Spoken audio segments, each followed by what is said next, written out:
Hey everybody, welcome to the vlog. This one is coming together very late. I'm sorry, I've already had dinner and lots of drinks and blah, blah, blah. If you're new here, I do time code these vlogs, so look for those gaps in the red play line along the bottom, or open up the description down there. You find a big old list of blue numbers, tell you what everything is. Jump around, watch what you want, don't watch what you don't want, and watch it however you feel like.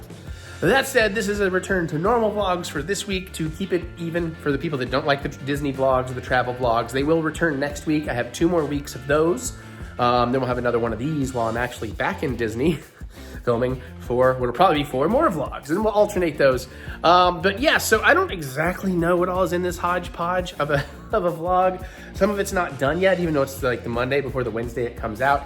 It is June 10th, 2024. It is 9:22 p.m. Mary's flight should be landing in about half an hour. She's been off on her own little adventure. That'll probably be in the next non-travel vlog, because I'm not gonna have time to deal with all her footage and get this out in time. So sorry, she'll tell you her story. But we might have some cooking in this. We might have a cocktail. I know we review Furiosa. I know we do a junk food taste test. I know we open a droid and some Disney pins. I've got a new thing here. I guess we talked about the last WWE pay-per-view, even though we're already to the next. Give you our predictions and reactions. Yeah, I am shooting on a DJI Osmo Mobile 6 gimbal or whatever the hell they are, whatever the current one is. Decided to get one, try to get a little fancier for my park work. I got some cool new mics coming, that kind of stuff. But also I have a big announcement, not a big announcement, but we have an announcement about upcoming vacation stuff. More details, not just about July, which I don't know that I actually have more details, but more details about horror nights things and maybe something new. So, is there anything else I really need to talk about here? No? Okay, well, let's get to vlogging. Okay, so let's just do a quick medical update. This is gonna be super quick. There's nothing to update. Everything is healed. I basically feel like everything is back to normal. There's still a little bit of swollen down there. Like I can't tell except when I go to clean up after some business. The only problem is because of that swelling, there's still a tiny bit of leakage. Not a lot, nothing uncomfortable, but enough to make me wary of still not using gauze. So I am gonna still be stuck with gauze a little bit longer. I've heard this can take up to 6 weeks. We are just over 3 weeks. So at least by my July Disney trip, it should be fine. And it should be 100% out of the woods with that. And then let's hope by then my allergy stuff doesn't come back that was messing me up last year. At least now I have meds I can use if it is. So there's that. Yeah, so that's pretty much all I got for you on a medical update. Hey everybody, welcome back to doing some cooking. Where to start with this? So I'm having to do this in a hurry. Hopefully this won't take too long. I believe this is a vegetarian dish. You might be able to make it vegan. I might be making it vegan. We'll try to figure that along the way. It is based on something I had in Star Wars Galaxy's Edge. The Zuchii Wrap, which I should tell you about, and then tell you how we're kind of changing it up here, because we're not doing exactly what they did. Great, I'll have to go back and find that. Oh no, let me see if I can just search it. I had it up, shoot. See if that brings it up. Oh, of course not. Ah, boy. All right, well, give me just a second while I find this. Sorry, I had a recipe up and not the correct thing. And of course, I got so many freaking photos. Was it from that trip? Maybe? Nut buckets. Was it on this last trip?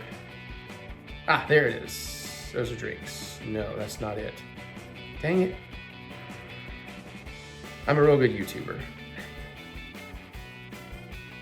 Was it from this trip or not? Dang it. Well, anyways, I can tell you this much. It was a pita bread. It was like a version of their Ronto wrap, but not. It was a pita bread with some grilled zucchini. So we're definitely gonna be doing that. Some chickpeas, which normally I would make myself. Okay, grilled zucchini, smoky chickpea onion slaw, creamy garlic tahini sauce, and fresh cilantro wrapped in pita. So that's what theirs was. Let's look at what we're gonna do. We are going to do grilled zucchini. I'm gonna marinate it in some kind of, I'm making this up as I go. Some red wine, maybe a little olive oil, and maybe a little, like some oregano, something like that. Then we're gonna grill that up. It's gonna be like dill pickle spear style. We're also gonna take some chickpeas, which normally I would make, but I didn't have time because I thought about doing this today. So I got a jar of canned chickpeas, and we're gonna create a spicy tahini instead of their creamy garlic. So I've got my tahini. We're gonna put a little sriracha in there, a little soy, a little lemon juice. So we got soy sauce, we got sriracha, I got a lemon, I got a juice. We're gonna throw that in there. And for the onion slaw, I could have sworn mine had carrots. So I have a red onion. I'm gonna slice up some strips thin to kind of match these shredded carrots.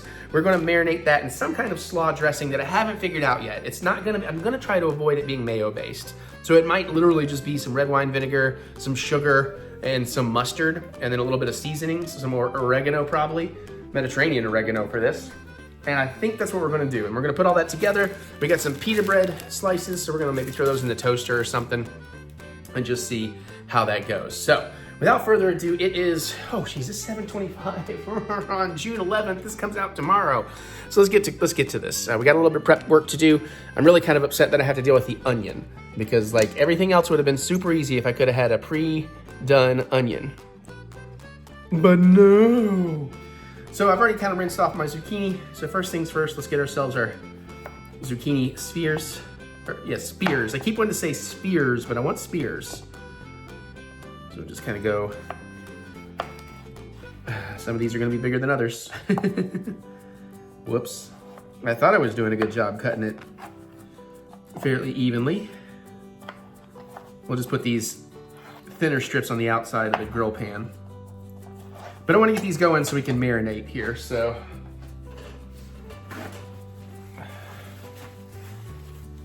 So I got a bowl to work with. Just gonna go ahead and throw these in the bowl.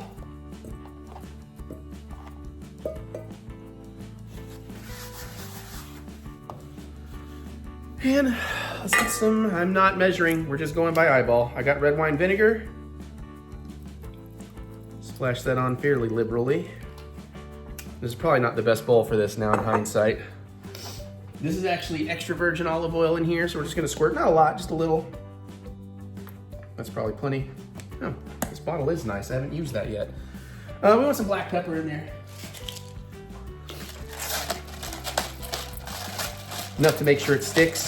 That's why I went a little heavy on it. Put a nice pinch of salt.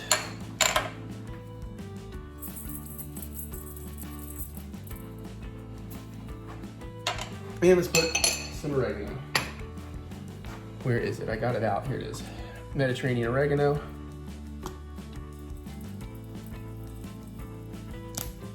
All right, let's give this a toss. I'm gonna have to get in there with a gloved hand, I think.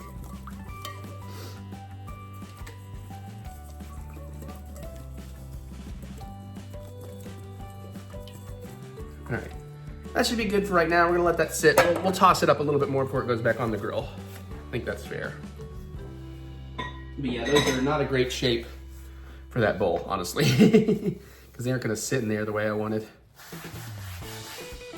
I almost wonder if I should, I hate to do this dish-wise, but we gotta do what we gotta do. I'm gonna switch this out. I'm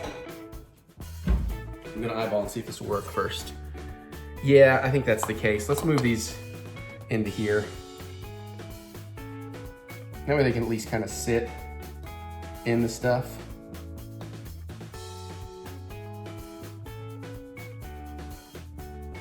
Let's turn them all down a little bit if I can.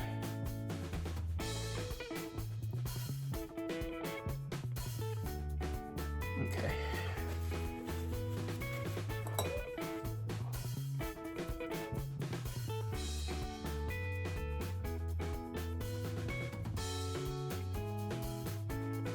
Yeah, really hate that I dirtied up that whole bowl, but that'll work a little bit better.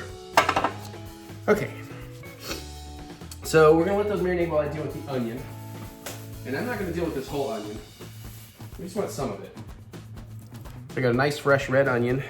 Let me think how I wanna go about this. Okay, I think I have a plan.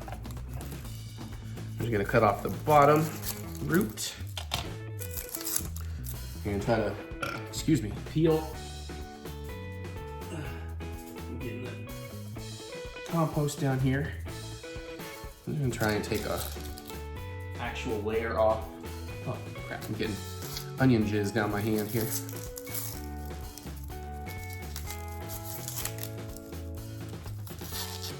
crap, tore into that side a little too much. Try to keep my face out of it too, if I remember. I'm so out of practice with doing this stuff. Ooh, we got a bad spot on this one we need to deal with. Might actually peel that a little bit deeper over there.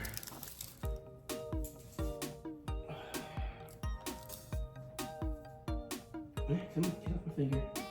Shoot, I'm gonna take my ring off too before I start getting it sticky. So we'll do that, ring in the pocket. Okay, that's good. But yeah, we got a little bit of a spot there, so I'm gonna go ahead and tear around that. Boom, that's fine. Okay, and we will use the knife. I'm gonna do a little cheater method here. A little more dishes, but that's fine. Am I set to thin? Ooh, almost grabbed that horribly. Thin, okay. A little room. I got this set to thin on the mandolin, so we just need some of this.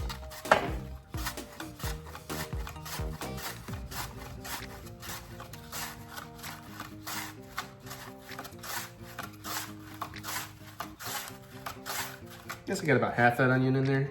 Oh yeah, that's plenty. What do I want to do with this? Meow. I'm filming, by the way, so you know. Hello. I can get that, put that in. What's up? I asked you how long it takes. Oh, I do have no idea. How long is it gonna take me to grill some zucchini? Because I'm soon to the grilling. I don't know. And that's pretty much stuff other than building. Well, the other stuff I can do while they're grilling. Okay. I'd say at least 10 or 15 at least. Okay. I'm working on doing things too, so. Yeah, well again, I don't have a recipe I'm following here. I'm really making most of this up as I go. Come on. Whatever, I'll work with that later. Love you. All right. And my nose needs me blowing. Bear with me.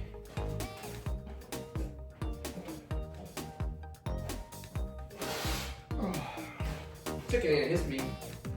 I've been taking Sudafed because I was needing to decompress, and I haven't done Sudafed in a while, but now today it's like, hey, now you need an antihistamine. So we're just gonna kind of cheat by doing that. Did I get through enough of everything? I guess I want to kind of get some of these center bits out too, just because they aren't gonna work out for what we're doing here.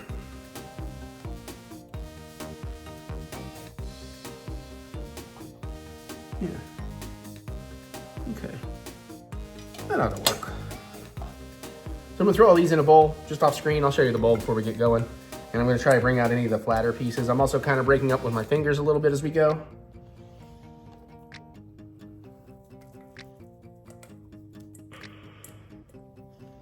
And in hindsight, I'm realizing I'm gonna have to dirty another bowl because I should have, well, maybe not. Well, yeah, no, I'm gonna have to. Because I should have whisked my slaw dressing before adding all the onions or carrots.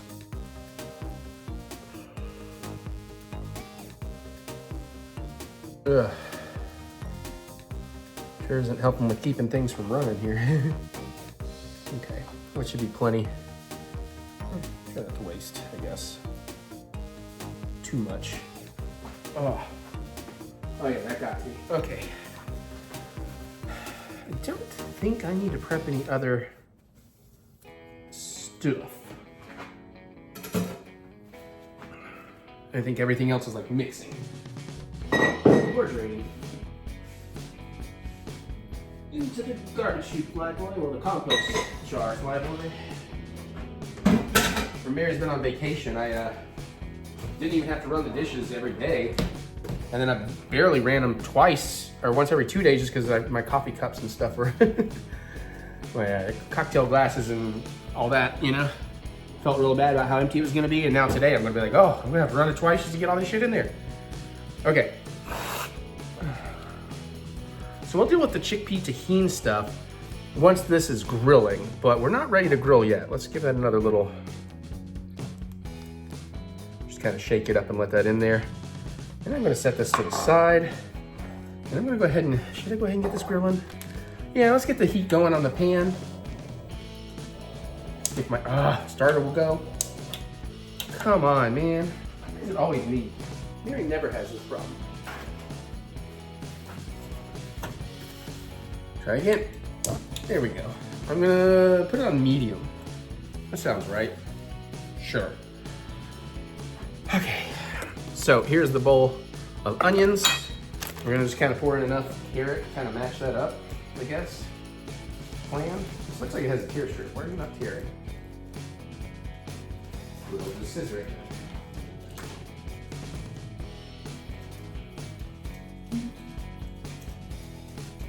Almost there. Okay.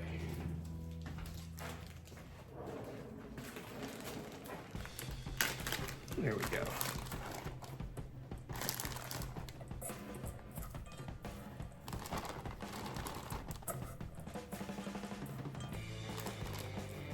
Yeah, I definitely made way more of this than I needed. But I think that's probably a pretty good mixture right there. Probably could have gone a little less on the carrots, actually, in hindsight.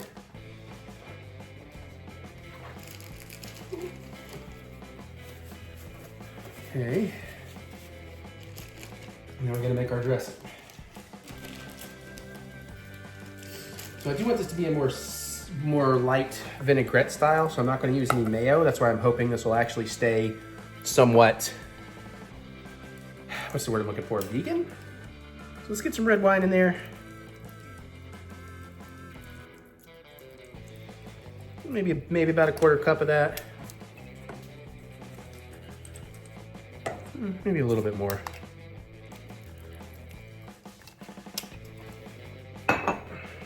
Okay. And we definitely want something else in this. Put a little sugar in there. Oh yeah, and I'm already screwing up, aren't I? Because I was gonna mix this dressing up elsewhere. So I'm gonna eyeball this too.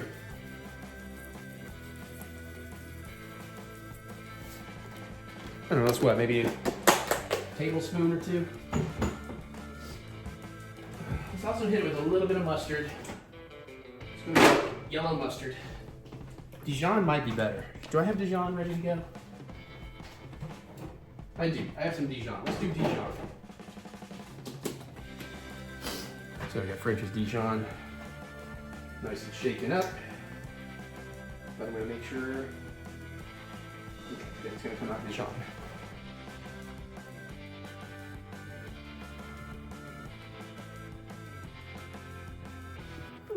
Maybe a tablespoon or two.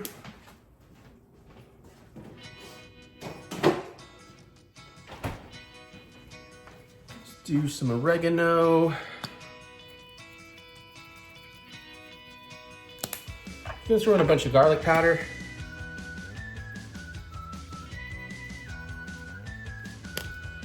A nice little bit of garlic with some black pepper in here.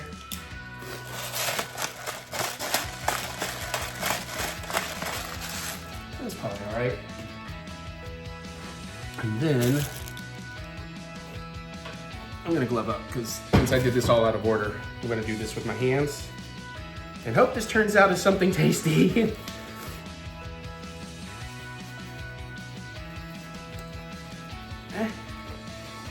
Well, okay, okay, I know how gloves work. Okay, especially when I mix in that mustard. It's like all on my hand. This is where the whisking would have been very beneficial. So don't do it in that regard. Make your dressing first. That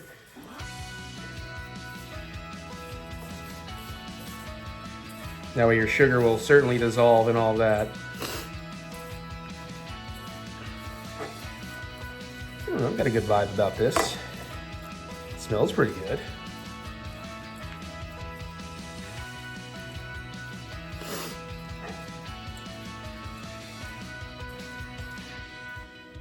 All right, let's give it a little taste. Let's try to get a piece of onion and a piece of carrot here.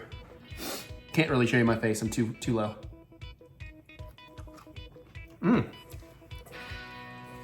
Oh, goddamn, Eric. You fucking culinary genius son of a bitch. Oh, that is really good. Okay. Yeah, I am very happy with how that turned out. All right. Oh, wow, yeah. That is quite tasty. All right, so there is our carrot onion slaw. I like that a lot. All right, I probably should have, well, nah, we can get it. All right, let's get these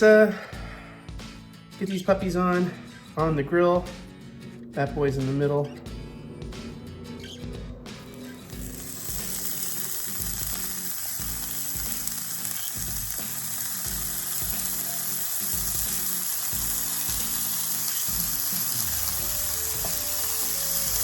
And let's take that down so it doesn't happen too fast to a medium, lowish.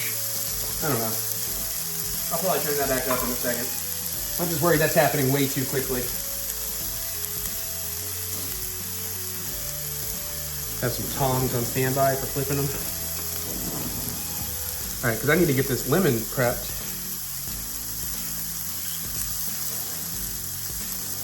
Some lemon juice. Now this next part I'm gonna sort of follow a recipe, but I'm also still doing my own damn thing.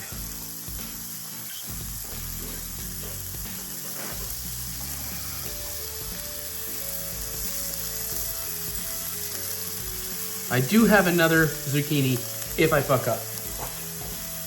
What am I doing? Lemon. I probably should have went ahead and prepped this before I put the zucchini on. Honestly, I was thinking the zucchini is gonna take longer than it's gonna, but I think that's gonna go in like 5 minutes maybe. So I'm juicing a big old lemon.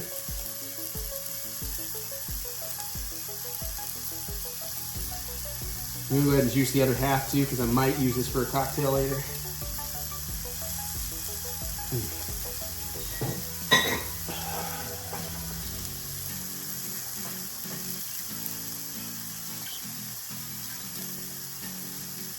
These are juicy. Juicy babies. Cool. All right, we gotta work with the tahini, which I just remember is kind of a pain in the butt. Let me take a look at the zucchini. I'm just kind of curious. Okay, no, it's all right. It's all right. We can give that some time.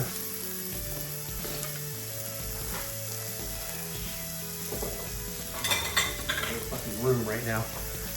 All right, so we need to mix up this tahini thing. So I'm gonna look at this recipe. It's for a different type. It's for a spicy tahini.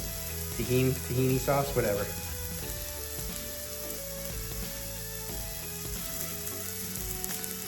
So it wants to do with like half a cup of tahini. And this stuff needs to mix it up. So I need like a bowl, a reasonable bowl for this. Maybe we can work with this. And if I recall, tahini is kind of a pain in the butt to get out because the oil and stuff separates. So, but I should have enough room to actually kind of stir up a bit this time. When I first opened it didn't quite work out because it was just sloshing everywhere. But yeah, the actual paste and the oil will separate as it sits pretty easily, pretty quickly. I think that's fairly reasonable. So let's get like a half a cup out if I can.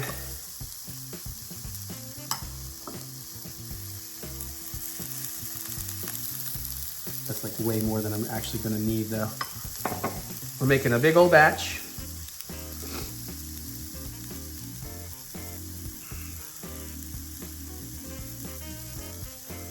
All right, this is really cool. That away. Oh shit, I should have cleaned that. I'll open it back up so I don't forget. You know, drippies. Okay, I think I need to check that zucchini. Sizzle's dying down. Let's take the heat back up just a hair. Somewhere between medium low on my stove.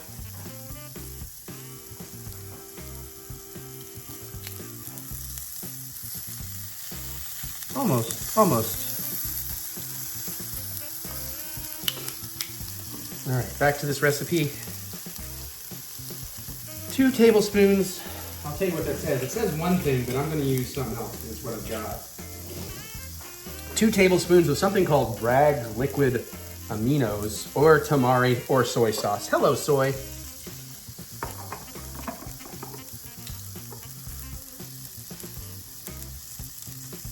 And in hindsight, I should have got a bigger bowl because I'm going to want to toss the fucking chickpeas. Well, we can, no, actually, I got a plan.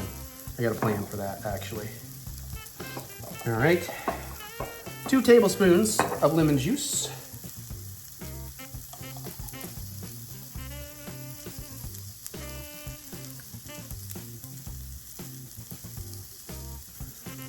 Okie dokie. 4 tablespoons of water, but you're gonna hold off on that.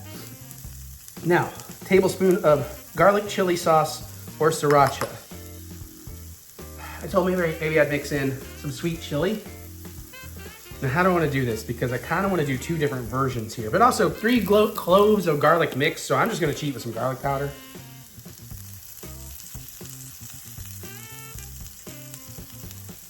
It's like a tablespoon or so. I'll go ahead and mix this up some.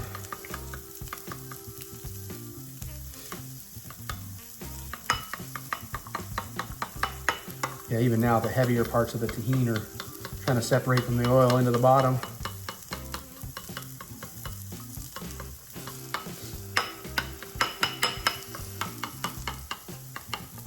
And if you like that consistency, then you're good. That's what the water is for, is to thin it or thicken it. So we'll come back to the issue about seasoning, but let's check on our, oh, that's looking really good. Okay, we'll turn them over.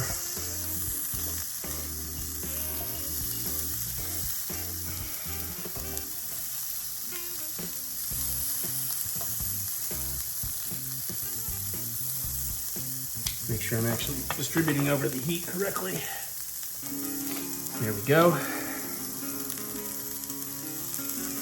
You know what? Sorry, Mary.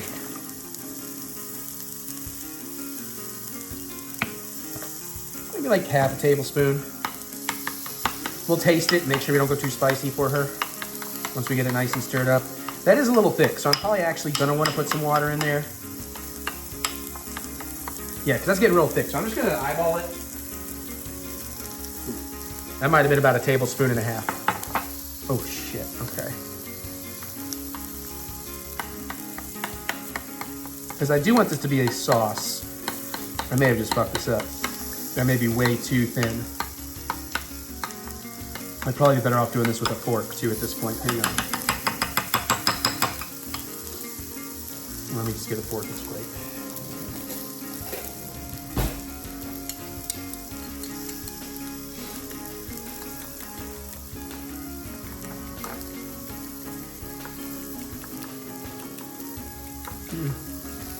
Got it a little bit thin. Yeah, I shouldn't have just splashed water straight from the faucet in. It is thickening up as I'm working it though, so that may help.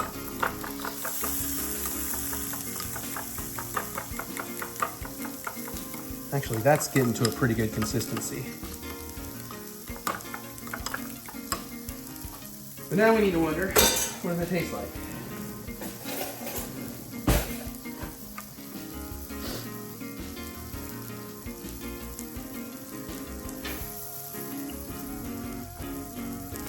Okay, it's not bad. It actually needs a lot more sriracha. Like another half tablespoon, we'll go there.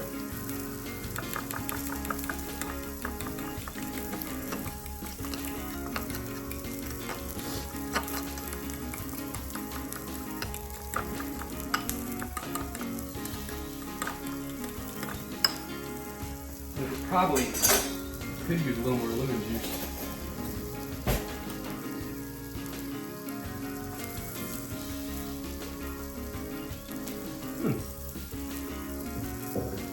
That's pretty good, but I think one more blast here.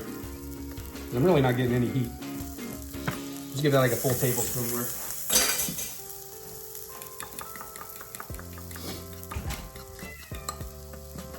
Yeah, hi Napoleon. Hi. You have lunch. It's not that hungry. Tomorrow it will be, not right now. And I'm gonna give this one more taste.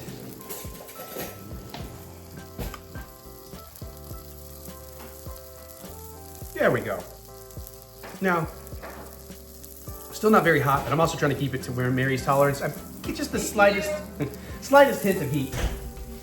But I feel like it's got the right blend of flavors now. And I think that was everything that goes in it, according to these people. Yeah. So depending on how salty our chickpeas out of the can are, that should be pretty good. Oh yeah, there's a nice little heat on the back end. But I am gonna need to dress some chickpeas in there, so I'm gonna need something to drain them. Okay. I know I got something to drain these into. Alrighty.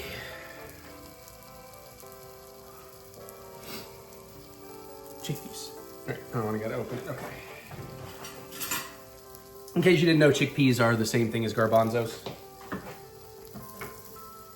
I need to get a new can opener. I forgot this one's becoming problematic. He says that, and this one comes apart just fine.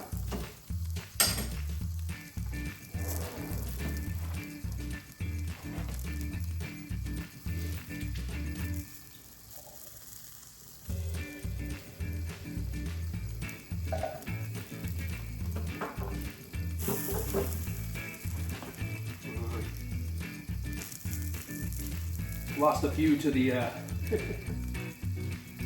to the fact that this is just a tiny bit small for what I'm doing.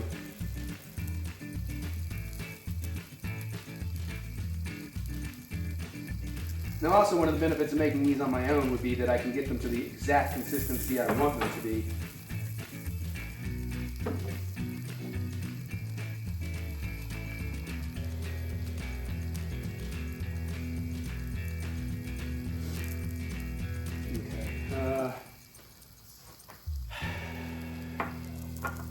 What do I want to do here? I don't need the whole jar, so I'm just kind of trying to make myself a plan here. And I'll deal with the rest of them later. That should be enough to sauce up. So let's get saucing.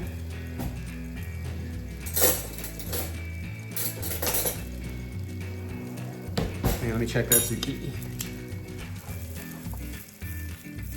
Okay, beautiful. Let's get these over to their back sides for the one final little run here. Let me go ahead and tell Mary that we are super close, because I need to get those in the toaster and then we're pretty much good to build.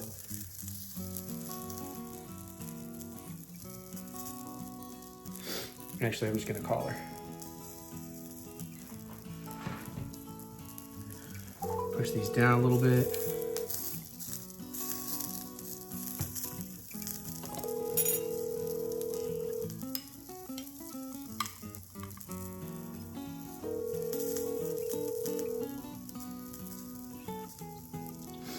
Hey, I'm like pretty darn close, so. I'm coming in. All right, cool. All right, bye. Bye, love you. I'll hang up as soon as I can. Or she can.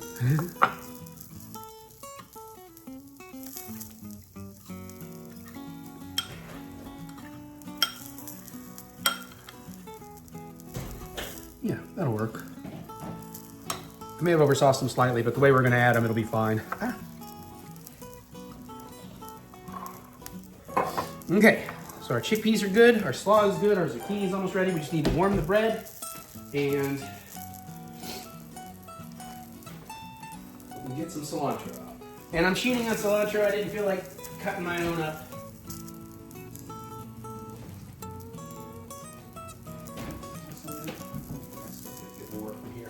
So I'm going to use some of the pre-cut cilantro from the, store. Okay. Now I'm going to throw a couple of these into the toaster oven. I'll tell you on what and everything so you know. And then I guess I need to get some cool plates or something out for them. Oh, sneezy Jack.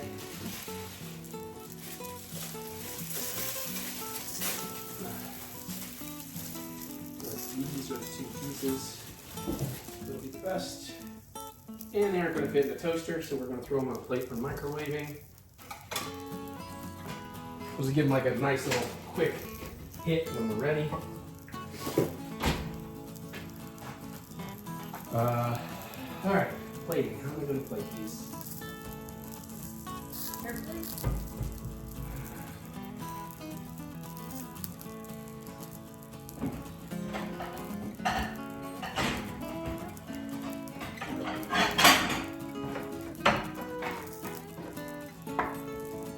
Try using my handy dandy taco standy right there. And I think you can probably call it. Because the backside's not really going to get grill marks. I just wanted to heat up that backside and soften it slightly. Okay, so yeah, all right. So it's like 12 seconds on those pitas in the microwave. Fingers crossed for this. I think it's going to be pretty good. I don't know that it's going to be great or as good as the park, but it's going to be pretty good. This is the vegan Rancho wrap, more or less. Technically, or vegetarian. it's definitely vegetarian. It might be vegan. I don't know if pita bread is vegan. No, that's not super soft.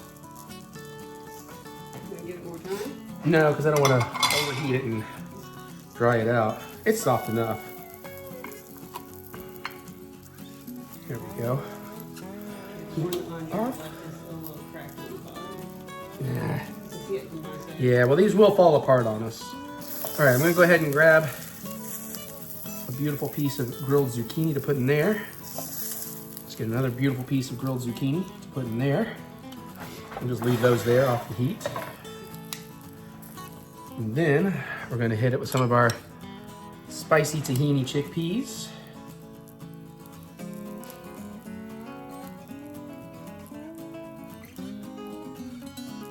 Couple more there. Don't want to get too saucy. Too late. You're very saucy. Yeah. Okay, it's probably good. And then let's get some of this awesome slaw I made. I have to go back and write this recipe down. This turned out pretty good.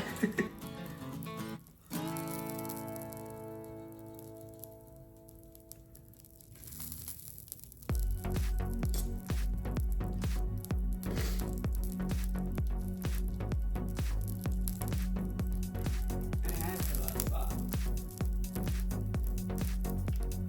You know, I don't know what I'm doing. Literally making this up as I go. This was a fun day of literally just pouring shit in there and then taste good.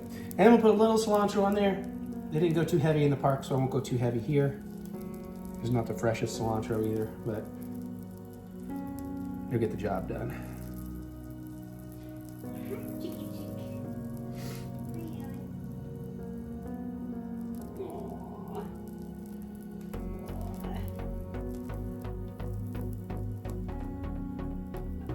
Aw. Jack was coming to me, then he got distracted by his brother. And there we go.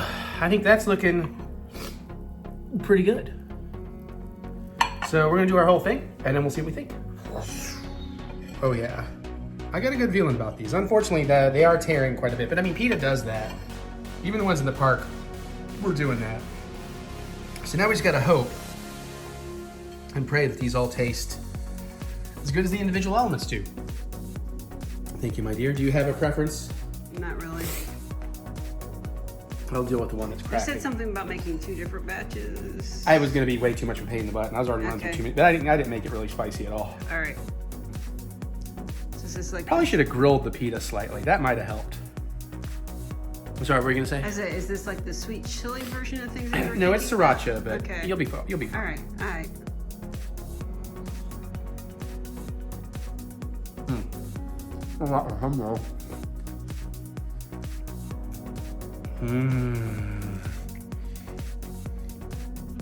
Oh my god.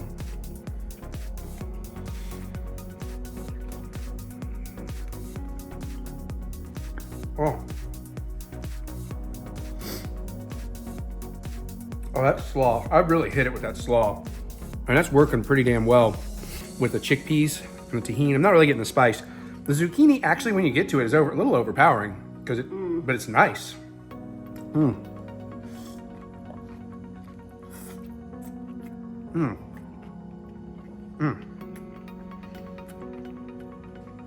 Gotta admit, it's working for me though. Just a little more heat and it'd be fucking perfect. Well, kind of hard to set down and let Mary have hers, so. Flippy fish! I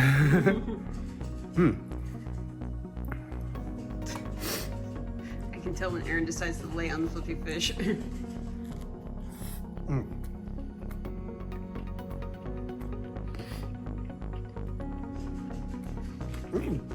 I'm fucking proud of myself.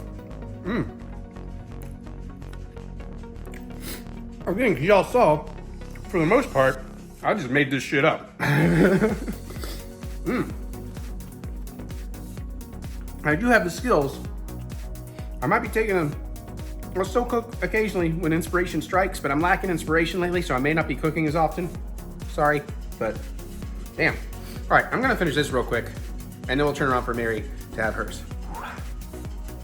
Sorry, you probably didn't have Jim's kitchen at the Oh, what? I gave you plenty of ample time to. Well, you were talking, so I know, but I try mean- not to cut away from you when you're actually talking. That's not true.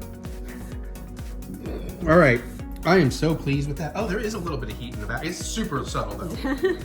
Hi, I've been out working in the Oh, yard. show the so- nails. We didn't get to show those off. Ooh, she had pretty nails for her vacation. Yeah, you look better in sunlight, more sparkly. Feel free to make a mess on that plate however you need to since I finished mine. Okay. Oh yeah, that's definitely. Yeah, Okay. you gotta be careful how you eat it. So, I should film you actually eating it. It's gonna be one of those that gets better as you get into it too, like when you really start getting a balance of all the things. Yeah, that first bite was primarily zucchini. That's what I figured. That's why I thought I would preface. I could tell by the bite you took. Cheek. About one more bite. Pretty good though for zucchini. Mm-hmm. Yeah, it's dripping like crazy now, so be careful. That looked like a good substantial bite with everything.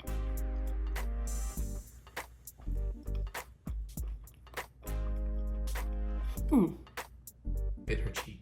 Mm-hmm. Sorry. I mean, I can't help. I didn't do it, but.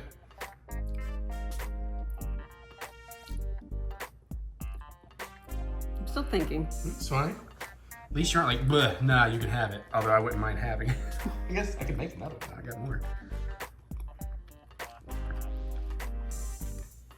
Yeah, for me, it's the kind of tart, almost citrusy, almost slaw with the creamy tahini and that nice little, bread and veggie. And I'm having a little trouble trying to get everything to actually mix in my mouth, if that makes any sense. I follow.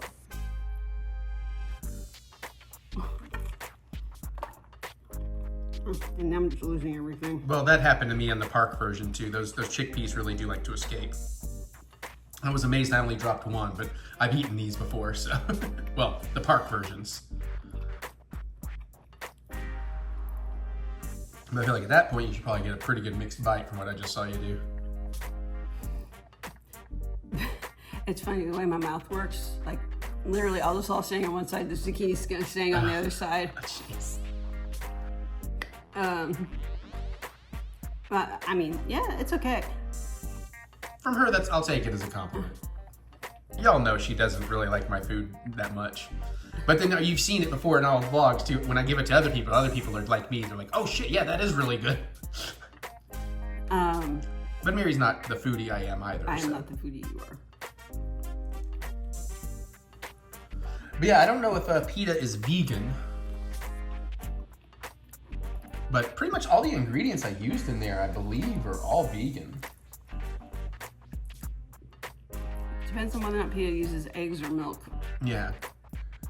And I guess tahini is vegan. It's just sesame seed. It's like peanut butter, but sesame seeds. Olive oil is vegan. Yeah. Yeah, vinegars. Yeah, man. I basically made a vegan hot dog, y'all. Wiener King strikes again. Listen, she didn't hate it. Because that sucker disappeared. She definitely had a little bit more messy, but again, I may have given her a little too much sauce in that one, I don't know. But what I would like, then, if you are interested, because the thing I'm most proud of is probably the slaw. I don't know if you want to, once you wipe your hands, if you want to grab a fork and I'll meet you on the other side here and taste that slaw by itself, but... Yeah, your peanut's vegan. Oh, sweet. So yeah, I guess we went vegan then. Let me know in the comments if anything in here was not vegan, but I'm pretty sure it all was.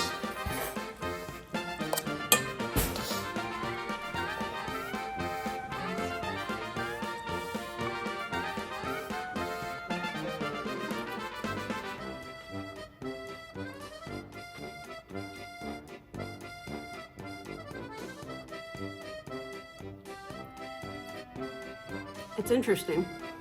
It's sweet, but the carrot has a little bit of bitterness to it. Mm-hmm. I think it balances.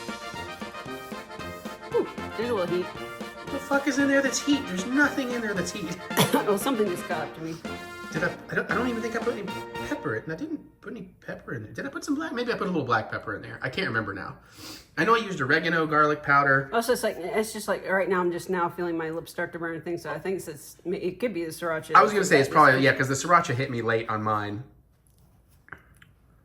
But I'm really put out of that slaw. It's red wine vinegar, a little bit of sugar, some Dijon mustard, some Mediterranean oregano, maybe garlic powder, maybe pepper. I have to go back and watch. And I'm pretty sure that's all I put in there. Oh, a little extra virgin olive oil. Maybe. Or did I not put that? I don't think I put that in the slaw. That was on the zucchini marinade. It's not bad. But again, for something I just literally threw together. I am debating, like, should I have a second one? I don't know that I'm going to do it on pita. I think I'm going to take one of my flour tortillas, take one of those zucchinis, and just have some of that. Although that stuff's really good too. So maybe I don't know. Maybe I'll put that in there too. I don't know. I would like to have some dessert later. Oh, yeah. Me too. All right. I'd say that's pretty successful. Mary finished hers. She's actually thinking about having more. So that is a sign that she did enjoy it. I'm also hungry. Yeah, but you know. All right. Well, cool. Let me know. Give me your ideas. Anything you would change or improve. I know some of you are going to be like, take that devil's weed off there of cilantro. I'm sorry you have the soap taste, Gene, okay? Tastes great to me. All right, but let me know. Enjoy. And all I have to do now is a cocktail and I can finish this thing. From our dabs in Australia, with GSMs, right? That's our sort of American equivalency. Grenache, Syrah, Mourvedre. We're going to see those a lot. We're going to see those a ton.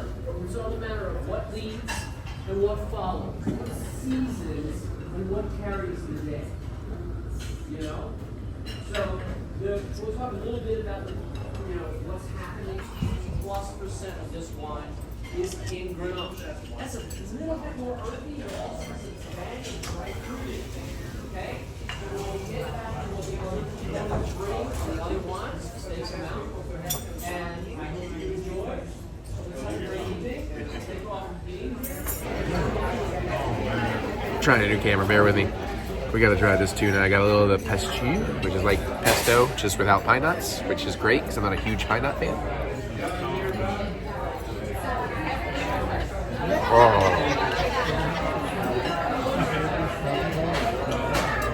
Oh, that's really good. I mean, the tuna steak is always amazing here. For the seasoning on that's fantastic, but that pesto, if I'm saying it correctly. Oh yeah. So then we got what, a rosé? Hampton Water Rose.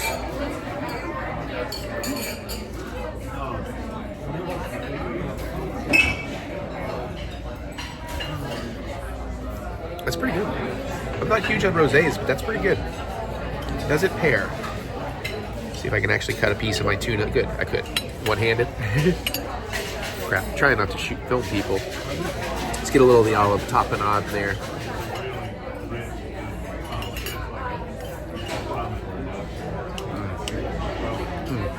I'm not sure if the pairing's fine. It's not knocking my socks off as a pairing. Damn, that's tasty. Oh. You know an expression, joie de vivre, the joy of life, right? There's some filters on that are weird. The art of life. Here's what we've got here. So this one is driven by Grenache again. So it's got a herbaceous quality to it. But only half the wine sees wood. So it's going to stay bright and fresh. It's still complex. It's kind of a curiosity, as I think the dish will be as well. So All right, I'm really excited about this. This wine smells really good, but I have got to try this with the red pesto, which is essentially sauteed tomatoes, is my understanding. That's how you get a red pesto. Your dad likes. Daddy likey. Daddy like. Don't you know? You don't get to do that. That's too weird.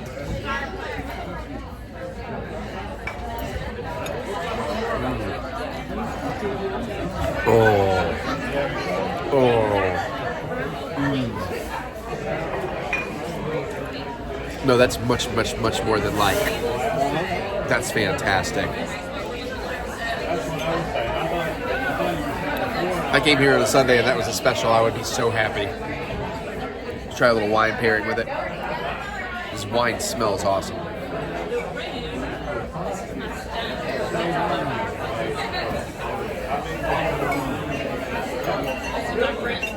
Oh, have you actually tried the wine yet? That is very good. That is very good. And let's see how strong the pairing works. I got a good feeling about this one.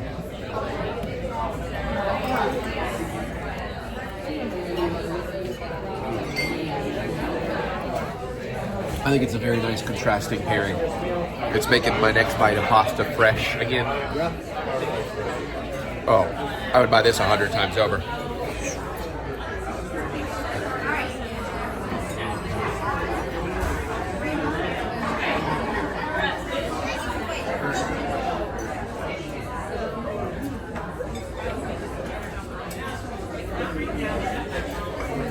Okay, so what we got here? Bouillabaisse. This is probably be my least favorite.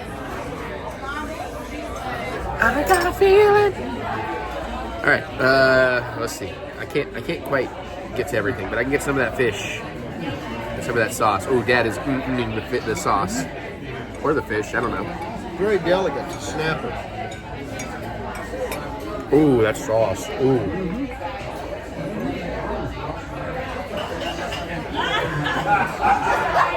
Oh, I think you're right. That snapper is fantastic. Yeah. It's kind of buttery, but not like the heaviness of a butter. Right. Oh yeah. Let's see how it goes with the wine.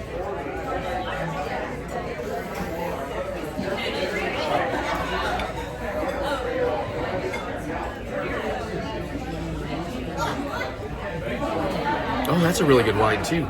Ooh, I really like that wine. What is it?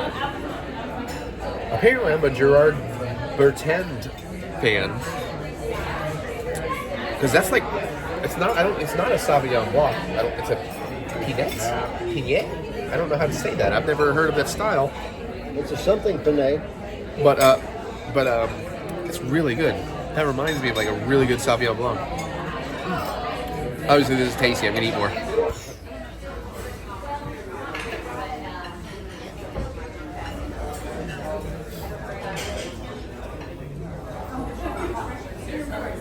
Oh, it smells good now. I'm gonna get to it in a second. Yeah. This might be a keeper. Are we gonna have to buy more bottles? Not here.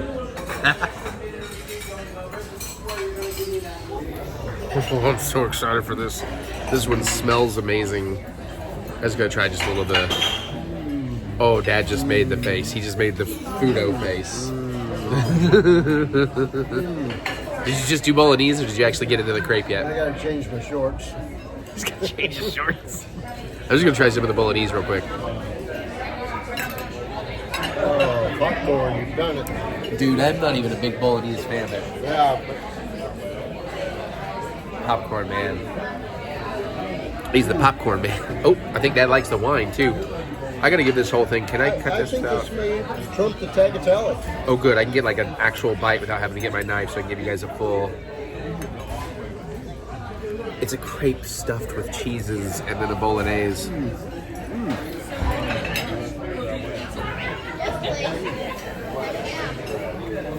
Awesome. Oh, come on, the cheese blend there. Yeah. The cheese and the bolognese just goes so well together. Because you could totally go too hard on ricotta and it gets dry and not great, but that is just blended beautifully. I've already smelled. This smells great. I kind of forgot about the wine after having this.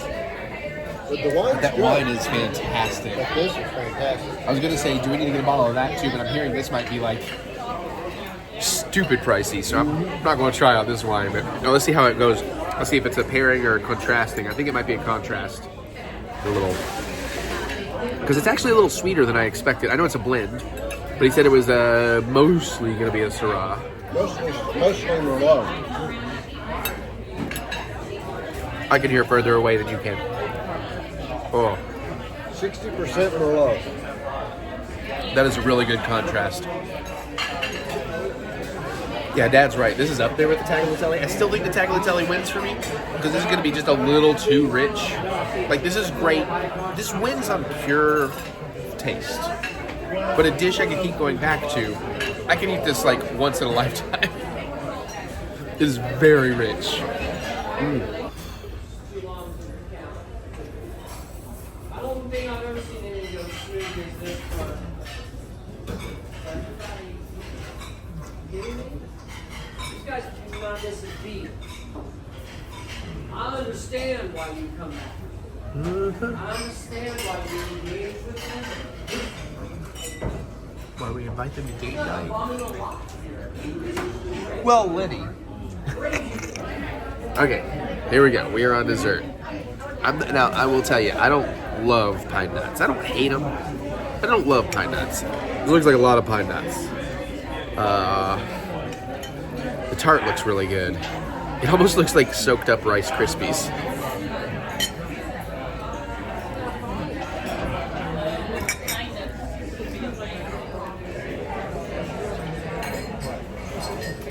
Oh, you did chantilly cream?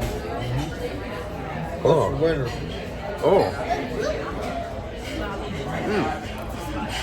The toasting of the pine nuts and the sugar that's in there with it's just shortbread. It's blending beautifully. I know, I'm gonna try the wine. I'm gonna try the pairing. Dad's saying the pairing's good. Oh, that's actually, for somebody who doesn't love pine nuts, that is fantastic. This wine smells pretty good. The wine really adds to the pine nuts. Okay, sparkling rosé.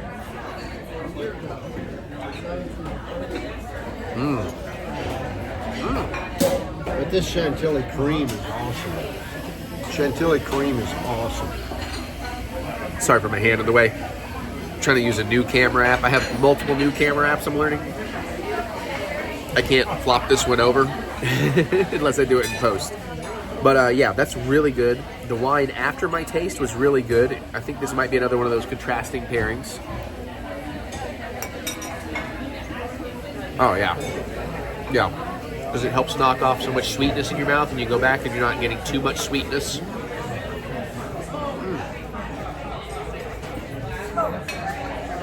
No surprise. Azur knocks it out of the park once again. But I'll also say, if you're wondering, we're both kind of in agreement that best dish, pure flavor, is the cannoli, or the cannelloni, the crepe. But overall, what dish would we order every single time would be the tagliatelle. That's only because the cannoli is so decadent that it would be dangerous to order that even once a week. But yeah. But both phenomenal. But both are phenomenal. And so were all the other things too. Don't get me wrong. No, there was no misstep here. No. So good.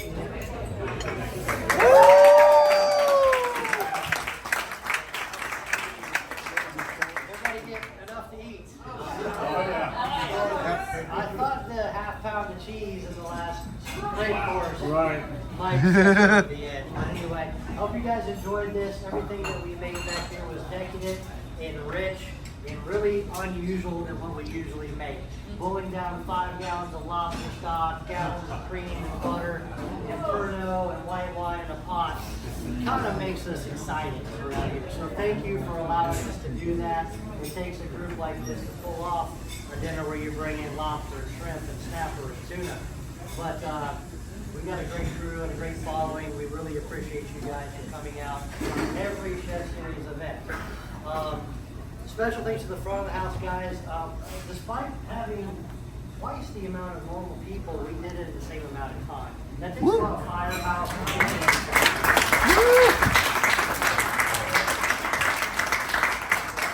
my crew, front and back, I'm really impressed. Thank you so much. That was awesome. Definitely want to make sure you guys get out timely. We know it's a Thursday night and you're giving us your time, so thank you so much. Now it's kind of time to tease the next Chef Series. Ooh la la! We do have one theme in mind, but as things are going, we want you guys to have some play in it also. So I think I'm going to be doing 2 dinners over the next month because we look at the calendar and it kind of works out. We do have one I'm going to tell you about, and then we're going to decide on one. One is the Codigo dinner, and we're talking about pure blue agave tequila, one of the original pure tequila makers. We're going to be doing some cocktails along with Nuevo Mexicano food. This is not what you mean by tacos and burritos. We're talking what our avant-garde chefs in Mexico City are pulling off. Mole tastings, black ants, salted your margarita. Just really new, trendy stuff. We've seen some of the top Michelin star restaurants come out of Mexico in the past 5 years. We want to find out what that's all about. So that one's going to be coming up here in a few weeks. And then after that, we'll kind of return to this group. What do you guys want to eat? Where do we want to go next? Any thoughts? I had mine, so since it's summertime, I know I thought about studying Sicily. Primarily, just because we have the coast down there and all the seafood seems to be the type of year to do that. Not Morocco. Morocco. Mediterranean? Yeah. Greece? Okay. Yeah. All right. Well, that gives us enough to chew on. We'll get back to you guys really soon on the next Chef Series. Last but not least, it's Thursday night. We're starting a new thing, and tonight's Thursday. So if any of you guys enjoy a nice cigar, enjoy nice reserve bourbon, we've started cigar night on Thursdays. It's not in here. We have a lounge set up on the upper patio. We have cigar selections, and all of our reserve bourbons, our top shelf stuff, good stuff, will be half price for those takers. So anyway, we're just trying to have a nice little cigar after dinner drink on the patio all summer long. Feel free to join us tonight or any Thursday night after that. Once again, we love you very, very much. Come out to the patio this summer. Monday night is burger night. Yeah. Burger. Oh yeah. Wednesday night is wine night. Yeah. That's half price wine and appetizers all night. Plus we got the wine class with Tony Majors. Woo. And then Thursday night's now cigar.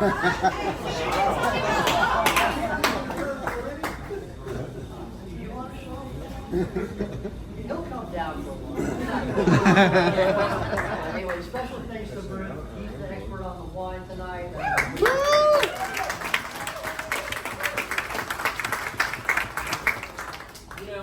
Forget about me. We gave ourselves a round of applause earlier because you guys really support what's happening here. The main reason why is because this guy and these folks and their team know what the hell they're doing.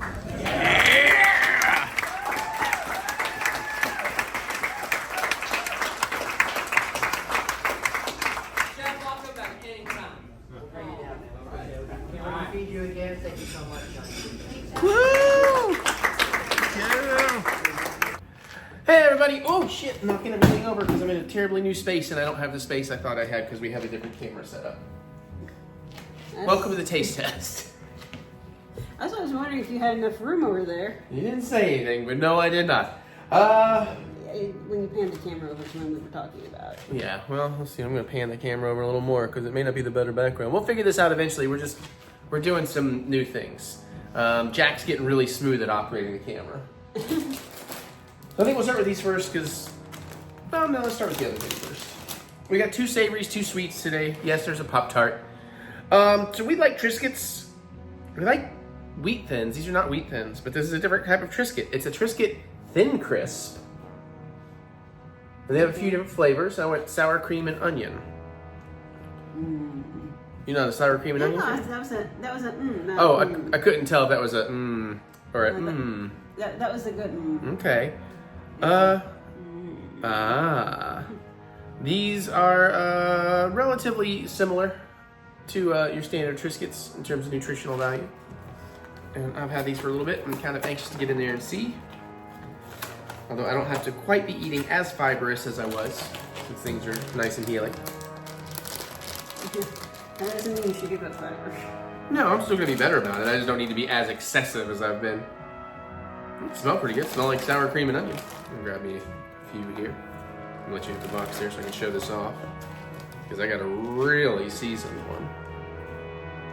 Look at that. Cool.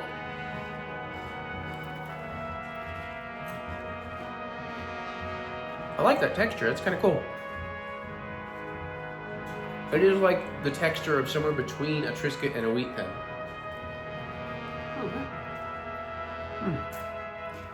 Sour cream and onion on that one was pretty potent too, but that was the super seasoned chip, so I'll try a more regular one.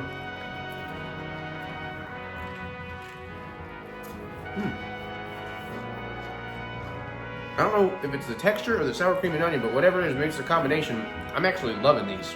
That's pretty awesome. A little under 10 calories per cracker on average. Yeah. 14 crackers is one serving at 130. Yeah. Well, yeah. Those are tasty. I imagine those are going to disappear upstairs. They might. I have other ones up there right now. Which one's my water? I haven't opened either, but I figure I'll give you that and I'll take the last driving koozie because we got Jambo tickets today, baby. Jamboree number 4. It doesn't rhyme. Yeah, those are good. Those are dangerous. Those are dangerous good.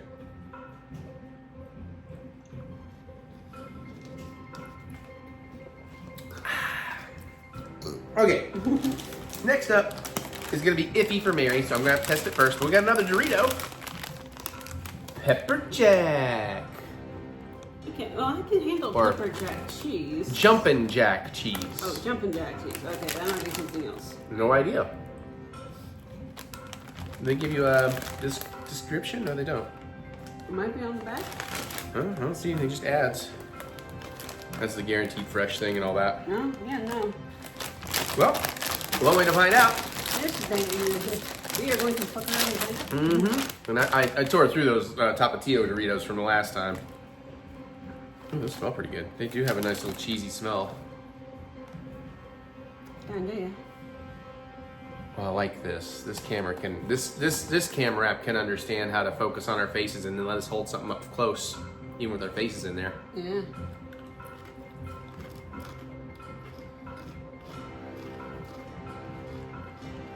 Well, it has a distinct flavor. It tastes different than the nacho ones. A little bit of heat coming to the back end. It might be kind of a mildish pepper jack. I think that's what it is.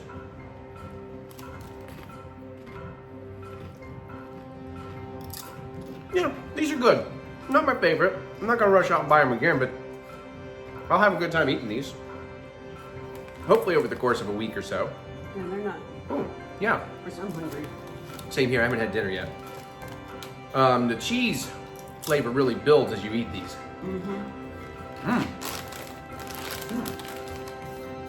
You know, I think I would buy those again. At least put them at a party or something. I don't think I'll be heartbroken if they don't stay around. But if I see them again and I'm out of them, I'd be like, you know what, sure. Yeah, those are pretty good. Puppy art time.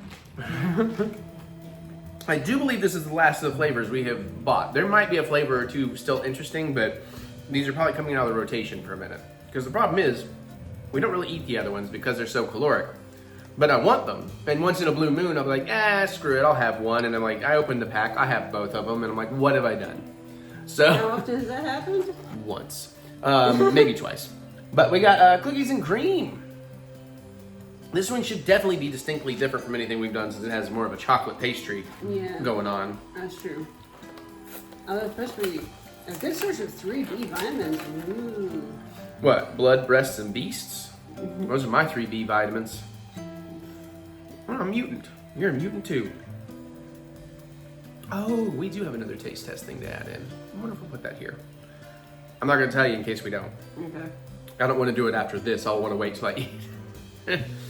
I don't know what I was looking at. 360, I guess, for the 2 Pop-Tarts.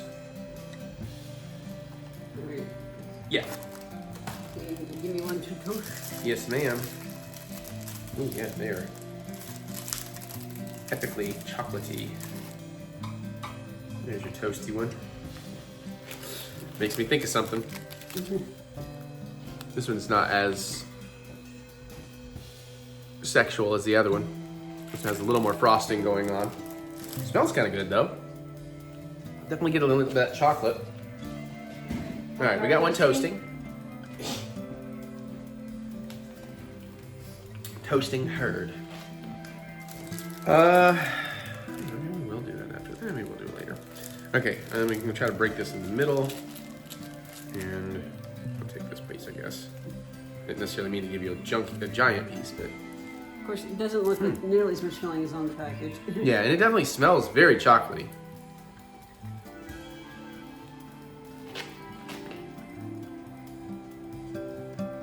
Oh, it's very. You can actually tell the fillings in there. Yeah. Oh. Oh, shit. Oh, shit. These might be dangerous. My bad.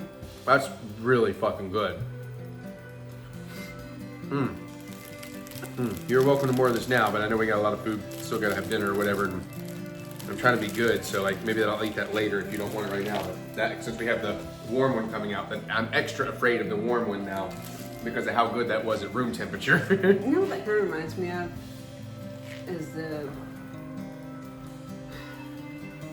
Little Debbie fudge rounds?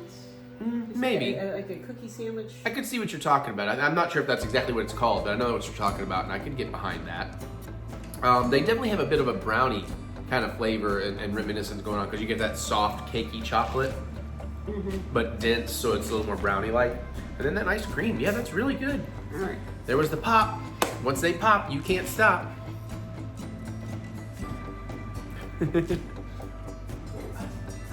Hot tamales. What'd you make a tamale for?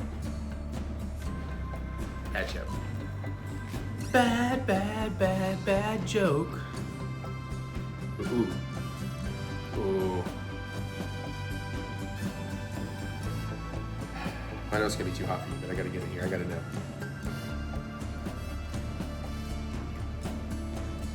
How'd you hold the plate though? Maybe. That is pretty hot.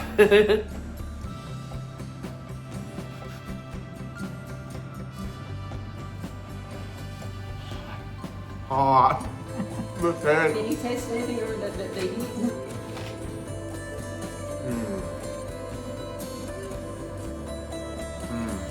No.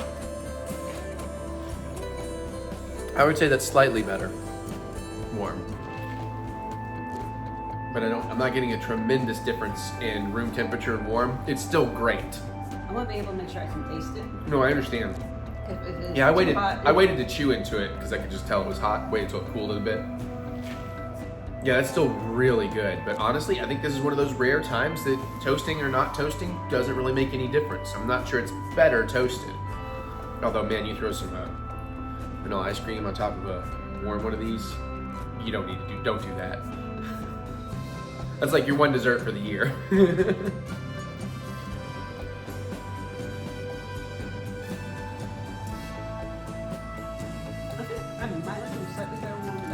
I'm not 100% on that. Well, that's what I said. I think it's only slightly. If it's better at all, it's a very negligible amount for me. It's not as obvious as some of the other ones we've done, where it's like clearly better toasted. Or like I think the last one we did, we actually thought was better room temperature. I feel like one of them we thought was better room temperature. That is dangerously good. That one we'll have to finish. We don't have to finish it right this second, but you know, because. Yeah. We got one more thing. One more thing. Oh my god. Synchronized drinking. It's a new game we're gonna play. So, you know, we've tried most of these. This is one of the, they don't make as many good varieties as they used to. It used to be a lot more creative. I don't know how this is going over. We thought everything's been okay since the formula change, but we have one more we haven't tried. Mr. Beast Bar with almond. I really wish they'd bring back the one with like the sea salt in it, because that was one of my favorites. I like it when they're using like the chocolate liqueur or whatever. Yeah, well, we like the original formulation better. This is good. It's just the new formulation is a little more standard. At least the original was different. But apparently we're very much in the minority on that. So this is a chunky boy. Because of I'll take the big piece. You can always get it. Or I guess I got 2 pieces. Looks pretty well full of almond.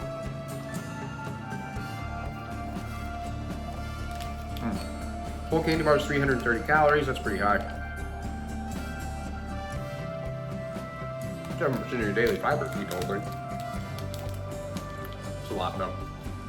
A lot of calories for that, I mean. The almond tastes a little off, to be honest. I don't think I have that problem with it. Again, I think it's a perfectly fine candy bar. Mine's a slightly bitter. Well, you're welcome to more if you want. I mean, Bring me up one more little square. oh, the next part was the share bar, so I had to break it in parts.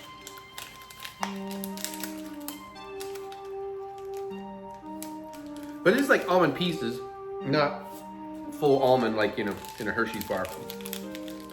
It's okay. I do think the Hershey almond bar is probably better. I'd have to side by side it, but it's one of my favorite. If I'm gonna eat a Hershey's bar, I usually want a Hershey almond bar.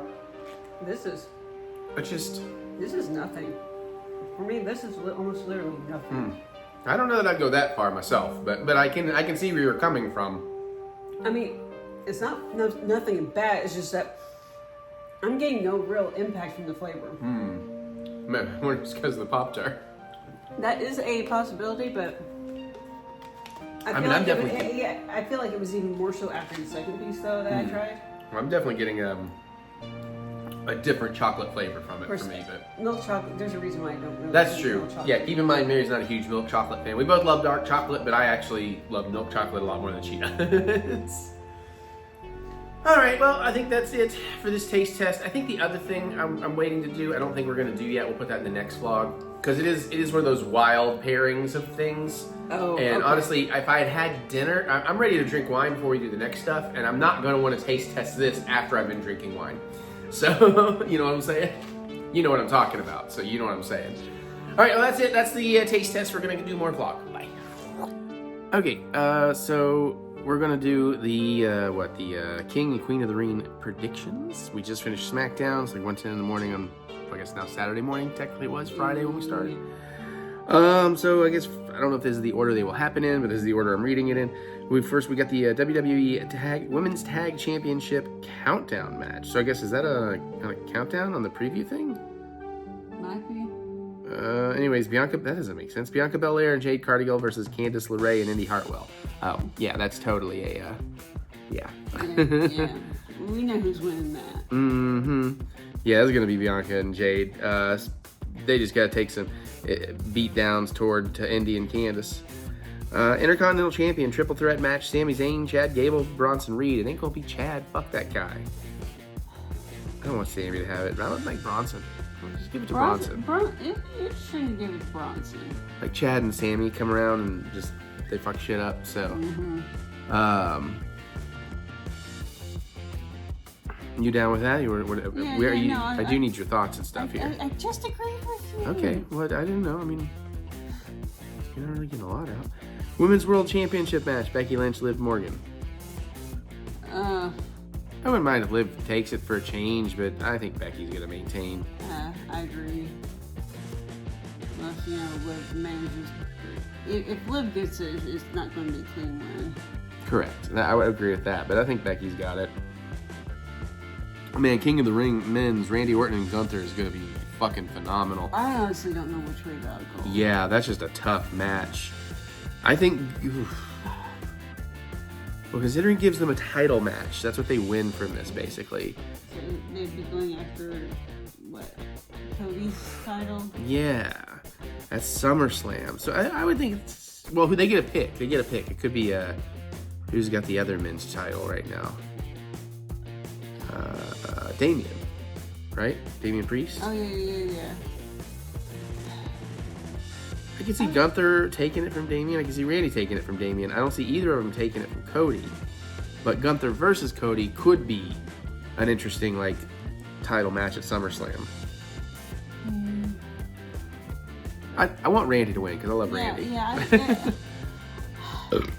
I think it's gonna be, if they do it right, it'll be one of those matches where it just goes on, and it's just whoever wins just barely wins. Yeah. Hi, itty bit. Couldn't help not being in the shot, huh? Love you, sweetness.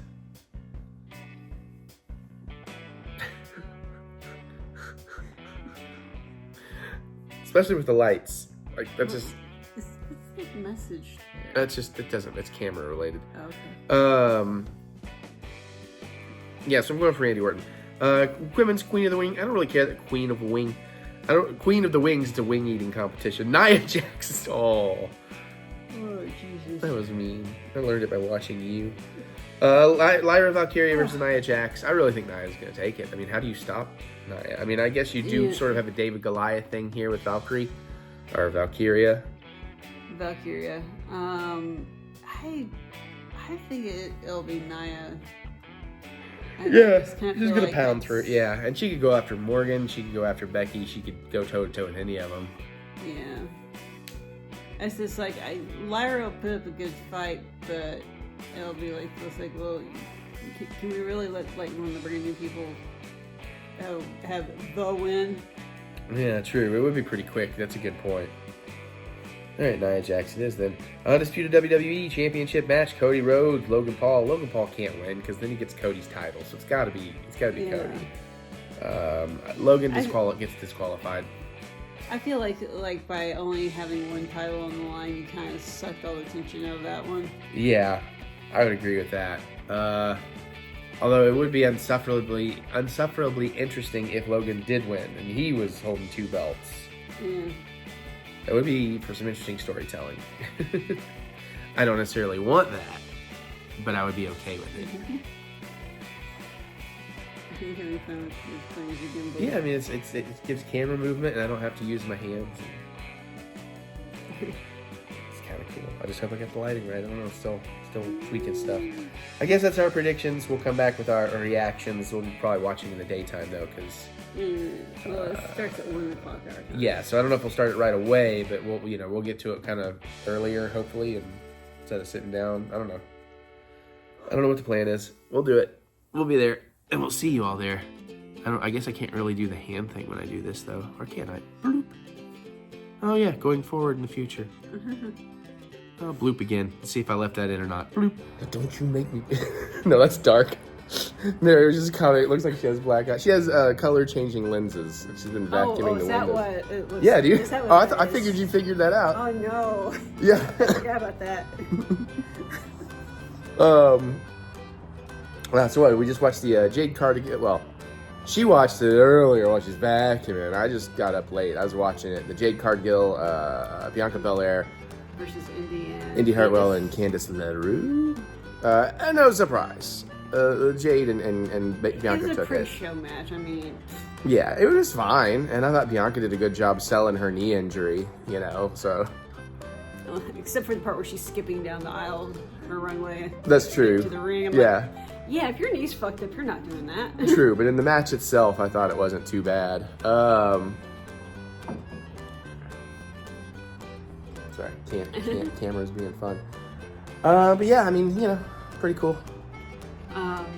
Yeah, I mean, I didn't watch it, but what I saw looked pretty good. I was up there doing some it was Memorial Day weekend and doing a cookout. By the way, it'd be a lot easier in the future. What? Why don't we just turn into a pizza party? I still have to clean house. Well, I know, but I'm saying then we don't have to worry about all the cooking, and we don't have to. It probably is cheaper just to order 10, 12 pizzas. We spent a lot.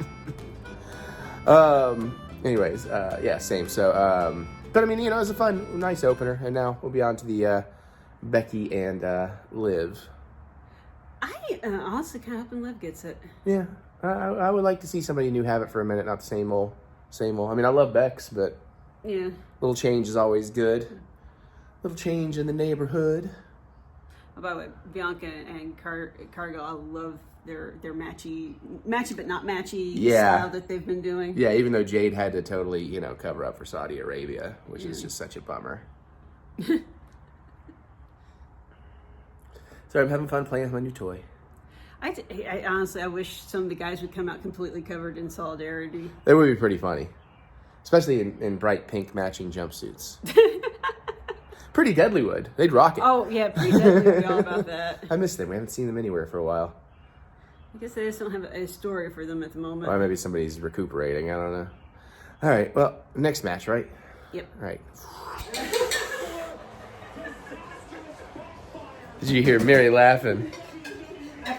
Mary called it. She did. As soon as Dom showed up, she's like, oh, he's going to try and help Becky and it's going to backfire and Liv's going to be the new champion. And she is correct. Yeah. I write for the show, if y'all didn't know that. She's a good writer. She's good at many things. Writing is one of them, for sure. But yeah, that was a top tier match, man. Yeah. I love Becky's outfit because she is the man. Yeah. And I love Liv Morgan bringing back Britney Spears circa 2001. She did it again. But it's impressive, all the back and forth. I really wasn't sure where it was going until Dom came out and Mary called it. And I'm like, yeah. And honestly, I had kind of forgotten about Dom's beef with Liv. They haven't really touched on it in a couple of weeks. So, that's a pretty good match. That's a pretty good match.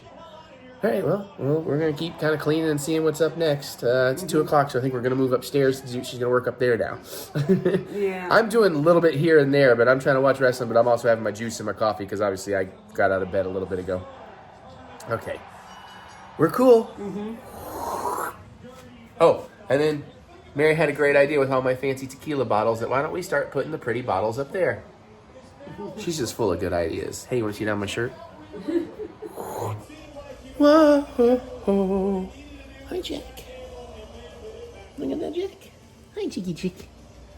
Chicky Chick. Never mind. Okay, so we just did the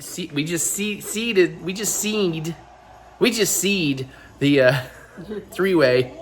Sammy, Chad, and Bronson. I know, but it's more fun to fuck up grammar. Probably shouldn't show it, but very satisfying ending. I mean, I would have been ready for the title to change, but Sammy keeping it's fine. But with the Otis and Chad stuff, Yeah. although I wish it was less of an accident and more of Otis actually breaking. Yeah, because you saw it. You saw it coming, and then he didn't. But then he's like, "Does it feel good, Otis? That felt good, didn't it? Why don't you do that a little more?" Yeah. Well, now he's looking very conflicted. So like, oh god, Yeah. I have to deal with Fallout now. Crap. And Mary had a good point about Maxine in the beginning too. That it was rude that he sent her back to the locker room. But if that's all she's doing here tonight, that's pretty expensive to get her out just for that. Yeah. Well, I think they do live stuff during the day, and Yeah, I'm sure there's more to it, but Chad is up in Otis's face just looking at him, just mean mugging him. But that was a pretty badass match, though. I mean, like the triple suplex or whatever, and or the German backwards whatever. German suplex. Yeah, when Chad got Bronson and Sammy at the same time, that was impressive, man. Yeah. So, like Mary, I don't think we're too invested in these stories except hating on Chad right now. Yeah. But the match itself was very, very impressive. So, another good time. All right, a little more cleaning while we wait for the next match, even though we could fast forward, but yeah. Oh, God. I think she's almost crying. It is weird seeing Nia happy. Yeah. That was actually a pretty spectacular match at the end of the day. Yeah. I was just saying, going in, I didn't think Lyra was going to win, but then Lyra was doing some pretty impressive stuff. She made us start doubting that prediction. Man, what a finish. That was a brutal finish. Yeah. But yeah, so awesome match. I'm really happy I got to see a lot of that. Congratulations, Kayla. I don't need it. And the highlights were really good. I love that she holds Kayla's hand with the microphone. Like, that's becoming her bit. Yeah. That Kayla's just a microphone stand. I don't know, maybe is there a little fun tension there? I'd watch that. I'd watch that porno. Sorry to sexualize everything. No, I'm not. So was she? SmackDown or Raw? Who did she get to fight? I think she's Raw. Yeah, she did. Because she had to go through like Jade Cargill and all that in their Raw. So Okay. Who is currently Women's Champ of Raw? Is that now Bayley. Liv or Bailey? Oh, no, Bailey's SmackDown. then it's Liv. Ooh, Nia versus Liv at SummerSlam. Assuming Liv maintains the title till SummerSlam. Yeah. That could be very interesting. That could be very interesting. All right, well, we'll keep at it.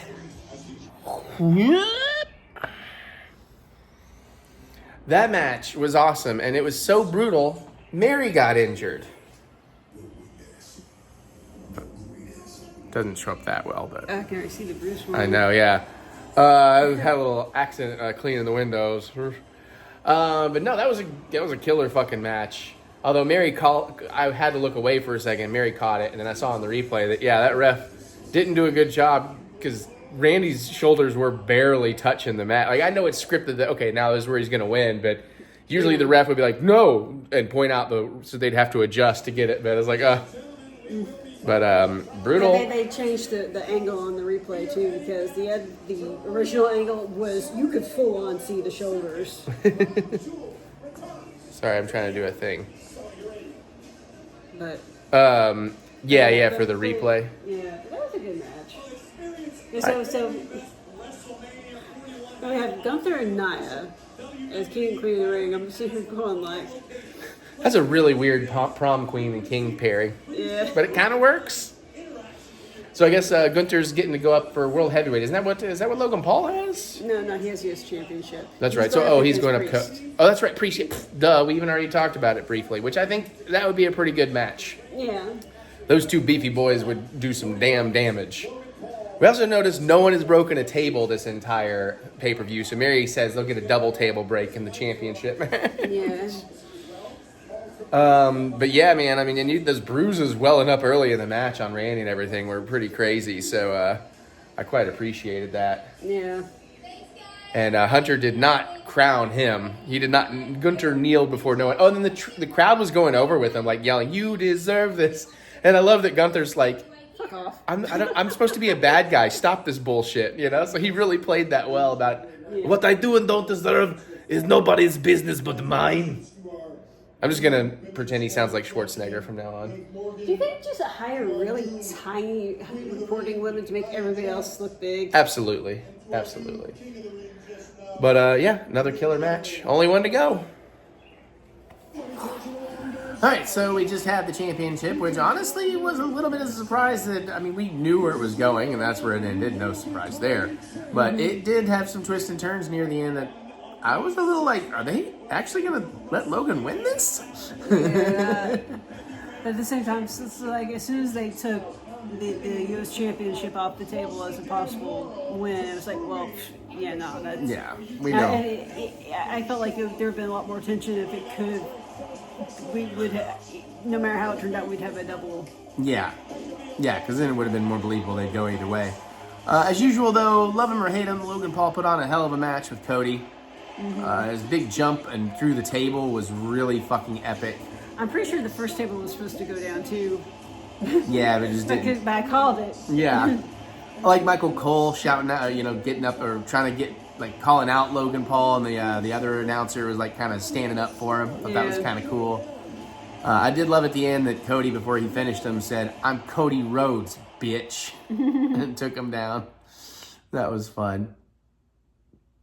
I think Paul had yelled that was just after the Canadian guy had tried to pull him out of the ring. Oh, yeah, and I think he was yelling, "Who are you?" Yeah, who even are you? And then decided to answer, which is cool. Yeah. Brass knuckles everywhere. Yeah. Brass knuckles for days. It's always fun when a ref goes down. Because you just know shit's going to break loose. And it did. Yeah. That is excessively louder. Yeah. All right, well, anyways, I'm going to end it there then. That's our King and Queen of the Ring. Some cool stuff. Nothing really unexpected. As a lot of these pay-per-views are not. Which is a little disappointing because I was hoping Triple H would shake things up a little more like he did when he started. At least the regular shows are still being great. And we're current. We don't got to worry about any more wrestling until Monday.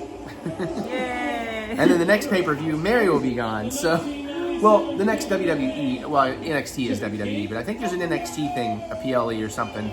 So maybe we'll do the video for that. I don't know. It'll follow this, I assume, since I have so few not Disney vlogs right now. Austin 316 says I just whooped your ass. Yeah. Yeah, we have a third person hanging out with us now that should name this droid. All right, that's it. We'll see y'all for some more stuff later. Bye. Mary, witness me all shiny and crown. So we saw Furiosa.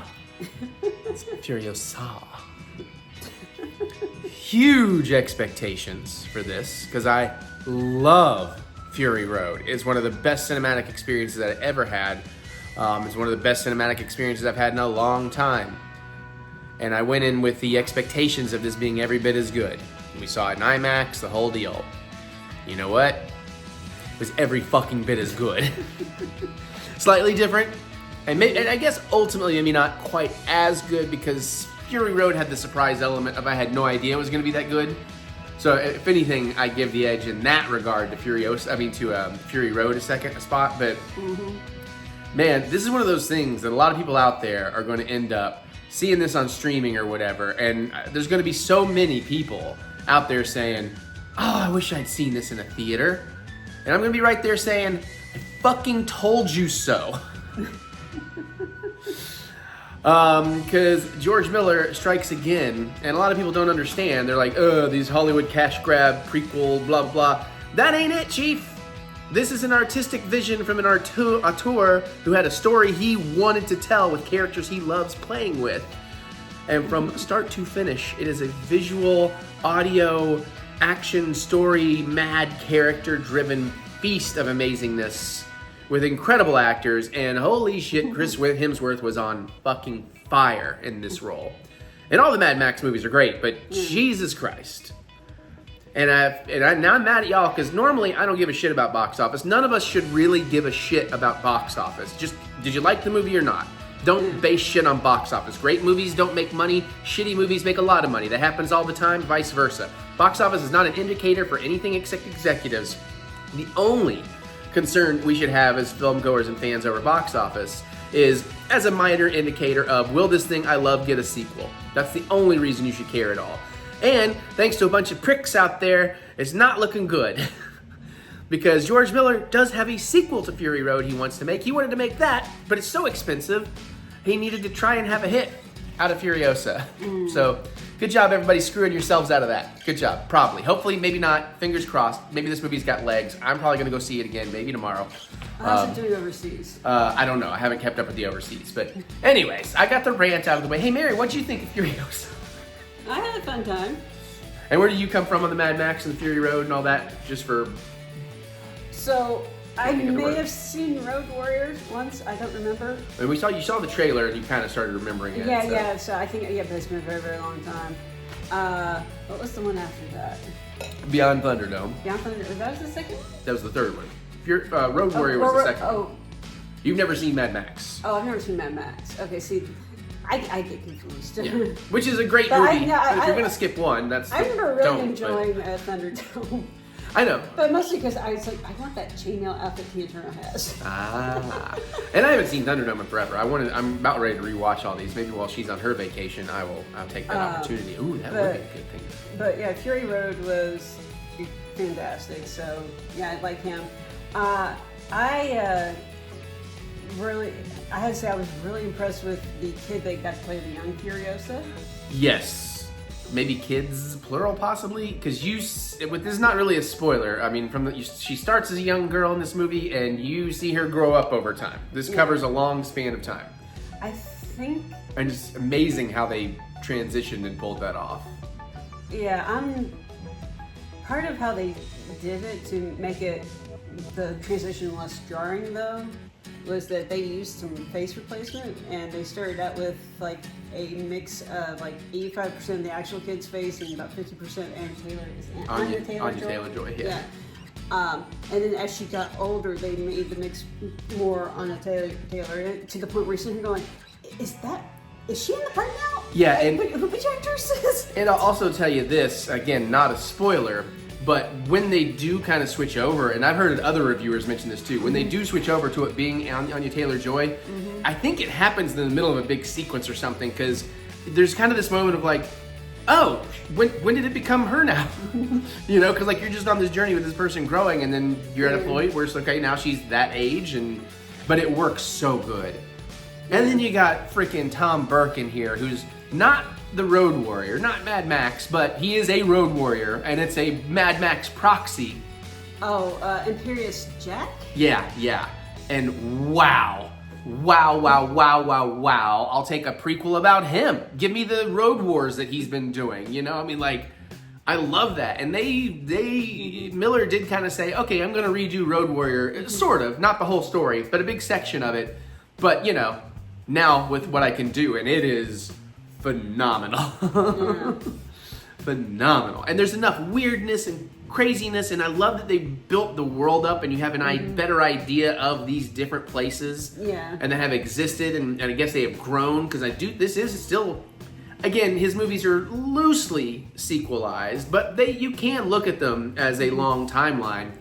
Although, if you do follow that, then Tom Hardy can't be the actual Mad Max, because he would have had to have been like 90 years old. But it does kind of work, and maybe that wasn't Mad Max, you know? If we ever do get the Wastelands, you know, we'll see. But also, we had a great IMAX screen, great IMAX sound, and just wow, man. And it's true, it's 2.5 hours, you don't feel it, it never lets up. Like, there's no room to breathe in here, but not in an uncomfortable way. Just in you are going on a crazy journey. And I think that's also the thing, because a lot of people don't like prequels because, like, we know where everybody ends up. No, you don't. You know where Furiosa ends up. You don't, all the other characters are new and you don't know their journey, so there's stakes there. But also, you know, that's the difference between the journey and the destination. The storytelling is supposed to be more about the journey, and what a freaking journey, man. Yeah. And she's not like overpowered or some Mary Sue thing. Like, I mean, they do, you know, because I don't even think that's necessarily the case in a lot of the things people say. But no, you see her earn it and learn it, and, you know, and then she's not like just, oh, I'm a badass that can beat up everybody. She's using her brain over brawn a lot of the times, you know, or a sniper rifle from a distance, you know. I mean, like, it's smart what she's doing. And some of the gore and effects are crazy. But man, some of like the biker characters, like the Octoboss, man. Such a cool like side section of the movie, and cool design character with like, you know, and then some of the new practical effects and stunts they do are so good. And some of the effects do seem a little more visual effecty, but I think that's also a little bit budget. But also I hear he wanted to kind of do that a little more this time to give it a little bit of a different feel, a little more ethereal dream escape kind of thing. And it's like, okay, because it works. I don't think I was really ever taken out of the movie because of any visual effects, because you're just you get so absorbed into all of it. Man, it's so good. Yeah, I almost talked myself out of not going tomorrow because I may have to do a bunch of stuff, but I'm hyping myself back up to like, yeah, I need to go tomorrow because I can still see it in IMAX one more time. Yeah. And it would work out perfect that I could go see In a Violent Nature and then jump right into Mad Max. So, you know, tempting, we'll see. But she leaves for vacation like 2 days after that, so, you know, I don't know if I want to not be here. But, God, I can't really spoil anything. And there actually, turns out there are a couple things you could spoil in here. There's some Easter eggs if you pay attention. Oh yeah, definitely Easter eggs, and one blink and you'll miss it thing that is like, oh yeah, and then I noticed in the credits, oh yeah, okay, cool. And after I had to explain that to you. Well, because I was thinking it was something else, but then also it was right after the movie too, so I had not had time to process. I eventually would have gotten there on my own. But damn, what a great time, man! Just what a great time. And then let me rant a little bit more real quick. There's all this discourse now about why people don't go to the movies. It's too expensive. There's some truth and some not truths to that, especially that you live in New York, you live in LA. Yeah, it's fucking expensive. Anywhere else, guess what? You're making a mountain out of a molehill. You can go to the movies cheaply. A, don't have snacks.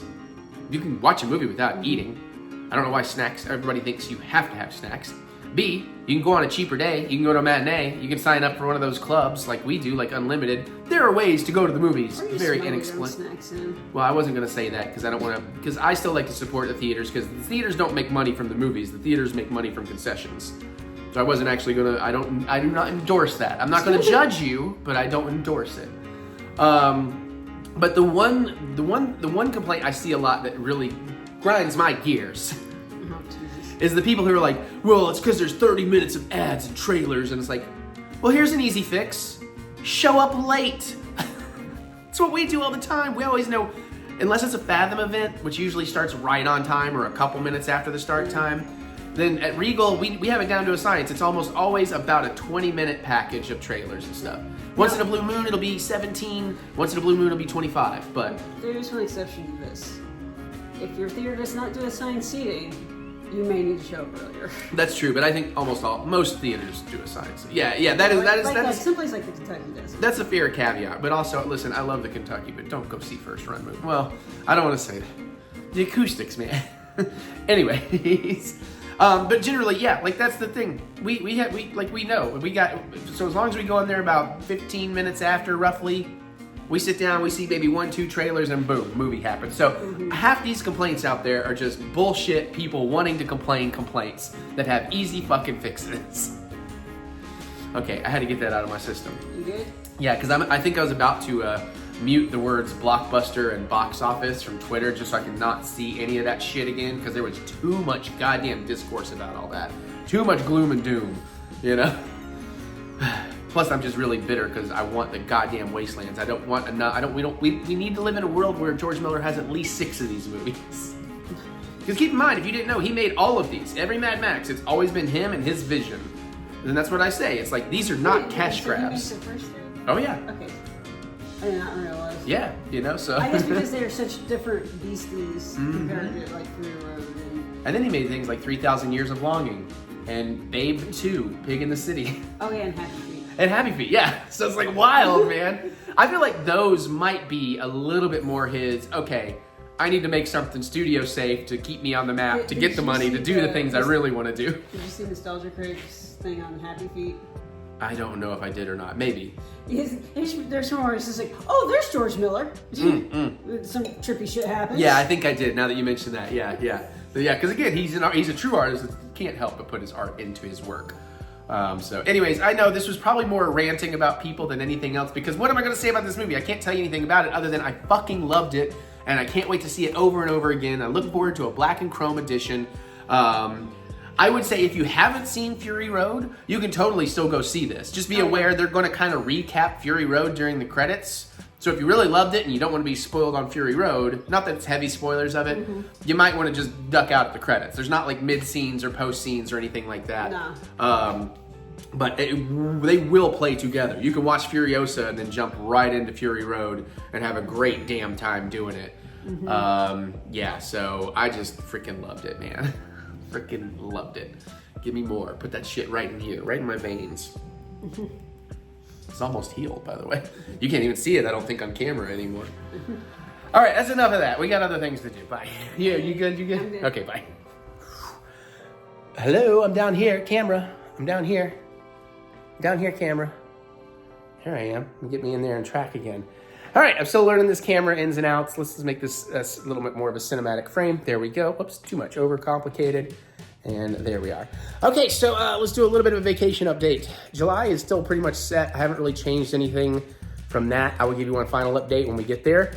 Of course, I will have new microphones. I have ordered those, the DJI Mic 2 kit. So that'll be coming in tomorrow. I'll be learning that. And we're gonna play with the gimbal on the July trip and all of that. Future trips. So I think September was pretty much all secured, except for I still gotta get Mary's Disney park ticket. Need to call in about that. Vegas, the Jamboree. I guess we haven't talked about this. Joe Bob's Jamboree has been announced to be back at the West Wing in Vegas like last year, but it's only 2 days for some reason this year. So we're going to go up a little bit late on Thursday because we burned through so much of Mary's vacation already. So we're going to get there not really early enough to do much, if anything, on a Thursday night. But then we'll have all day Friday, all day Saturday at the Jamboree. We've got our rental car, we got our flight, we got our hotel back at the cannery again because that was really nice. And we're working out plans for chairs and coolers because if it's going to continue to be in Vegas, we don't want to like buy them and just leave them behind every year. That's just too much for so many reasons, not just money, like waste, you know what I'm saying? So we're trying to figure that out. They haven't announced any details or guests for the Jamboree. They're like, hey, we know some of you are just going to come no matter what, so we're going to give you early bird pricing. They did make the pricing much cheaper than even last year, which was much cheaper, so that's nice. We're not going to camp. And the weird thing is, looking into all the flights and the prices of flights, it literally cost us the same. Let's put it this way. It's cheaper for us to come home on a Monday. So we would either be in Vegas for that Sunday. By the time you add the hotel, a fancy dinner, and some kind of fancy show, it's going to cost about the same as the entertainment alternate option that we chose. And also the flight, if we fly home from Vegas on a Monday, I don't know, somehow, well, if we fly home from Vegas on a Sunday, it's going to cost exactly the same amount as actually flying over to LA on Sunday and then flying back from the Burbank airport on Monday. So we've scheduled it, we've booked it. We are doing an RIP tour at Halloween Horror Nights in Hollywood right after the Jamboree, which means I will be dual coasting it this year after all. It's gonna be brief, I only get 1 day in Hollywood and 2 RIPs down in Florida, you know, with like, I guess what, about a 2-week turnaround, or yeah, because we'll get back about the 22nd of September. We go back out 2 weeks later for October and the Jamboree. So hey, I'm gonna bring you some awesome vlogs there. So that's gonna be great. So I have booked all that. We got our flights all the way. I started using miles. And I'll tell you about something else in a minute, but it was heartbreaking. I had gotten up to over 100,000 frequent flyer miles, and I'm back down to like over 30,000, which is still enough to get one more round trip Florida trip in. So we'll see if I use that for November or January. But that's said and done. Sorry, I'm still playing with this gimbal. This chase mode is interesting. So yes, we booked all that, rental car, the whole deal. So we are good to go for an RIP night. It's going to be a little tight, but we're going to get out there. Then we can come home leisurely on that Monday. Have Mary home about 9 p.m. So if she does have to go into work, hopefully from home the next day, it won't be that bad on her. So that's all taken care of. Well, so I've booked a whole extra trip between all of that. I could not resist. A brand new thing is happening at Halloween Horror Nights in Florida. First time they've ever done this. You've probably heard about it. If you follow this stuff, you probably already know where I'm going with this. They're doing this thing called the Premium Scream Night. Premium Scream ticket. This is the night before opening night. Technically now making this sort of opening night. They have promised smaller crowds, limited availability. People keep saying pulsed, but the word they're actually using is a staggered entry. So you can experience all the fear, which means basically if you're in a party of 4, this is my understanding, it may be slightly different, we'll find out when we get down there. If you're in a party of 4, they'll pause everybody, they'll make you pause before you go in, give it long enough for the other group in front of you to clear, and then they'll send your group through. But if you're a party of 1, like me, which now that I think about it, this is actually a little unnerving. I believe they will make me wait for like the minute or whatever to give the next group time to get through. And then I get to go on my own. So it'll be like walking through all these houses absolutely by myself. It is Florida. I don't know how much I'll be able to film or whatever. There is more to this. Because also you get like a selection of some of their specialty foods. You're gonna get unlimited food and non-alcoholic beverage, unlimited. So I was like, well, yeah. Now, a lot of people scoff at the ticket price. It is expensive. It is. But all of Horror Nights is expensive. Because a lot of people are like, $350 for one ticket? That's like an RIP, or that's a frequent fear. Well, I don't live in Florida, so I can't use a frequent fear. It is a little bit cheaper than an RIP, and it is a little bit different, but they don't offer RIP that night. And this is the first time ever, once in a lifetime thing, and the only time they're doing the staggered pulsed entry. Now, the thing to keep in mind, I looked into it. If you're going opening night, you buy a ticket and an express ticket, which I still think this premium screens is gonna be a little bit better than that. You're already at $263. You're $87 different, but now you're also getting a ton of food included.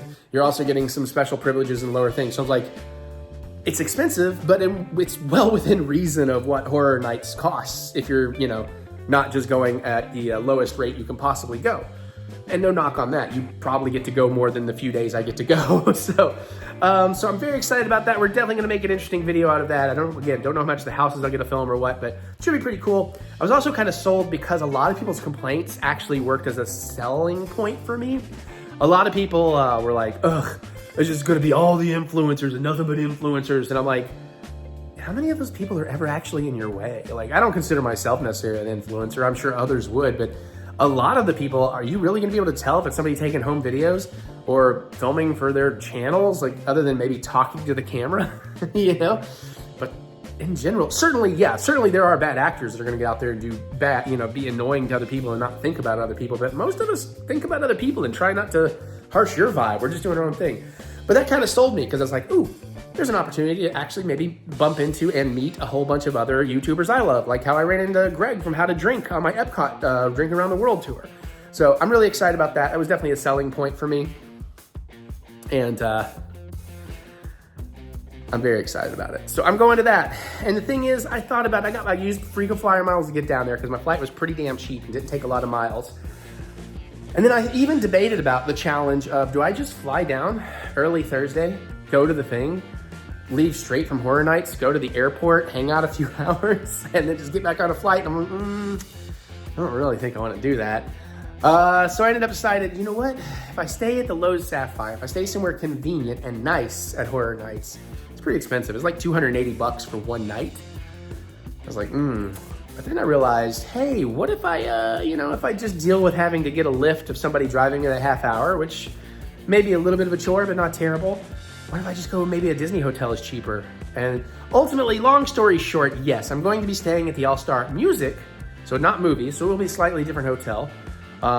It was the cheapest they had at the time. I'm doing 2 nights because guess what? That Thursday, I'm doing the Halloween Horror Nights Premium Scream Night, and it turned out I could get a ticket, and I did, for Mickey's Not So Scary Halloween Party on the following Friday. So I get to go do a solo night at that before we try the 2 nights with Mary in September. So basically, I'm going down the last 2 days of August to do 2 Halloween parties and come home. So that'll be 2 awesome vlogs. Plus, I'm gonna do some of the things that Mary probably doesn't want to spend her time doing on our September trip, which we're really starting to plan out. Don't have enough details to share with y'all yet, but yeah. So I'm insane, I know. And again, don't get used to this. This is only happening this year. There's no way I can, at the end of this, I'm barely going to be able to afford doing everything I set out to do this year. It's been very pricey, much more than I would have expected even trying to budget. Although I do think I'm running out of things that are gonna be pricey, so it should get a little cheaper. Maybe, knock on wood. But yeah, so that's kind of the plan. And I'm very excited about it. So that's the breaking vacation news. If you love these Disney vlogs, get excited. If you don't, sorry, but I do what I want on this channel. I'm TheEricButts, damn it, I do what I want. As long as it's okay with Mary. Okay, I gotta go. We're getting closer and closer to Mary's pickup time, and I want to finish this bit of tequila. Give me about 3 weeks, and I'll have a lot more information for you. Bye. All right, today we are going to be unboxing the little buddy, the BD1. Oh, yeah. My phone is a little unbalanced, too. That's what that yellow message is telling us. Obviously, picked him up at Galaxy's Edge, Doc Ondar's. How am I not going to have a cute BD1 to go with my Babu Freak? And I got to recenter the camera because there we go. And he actually walks, yeah? Sort of.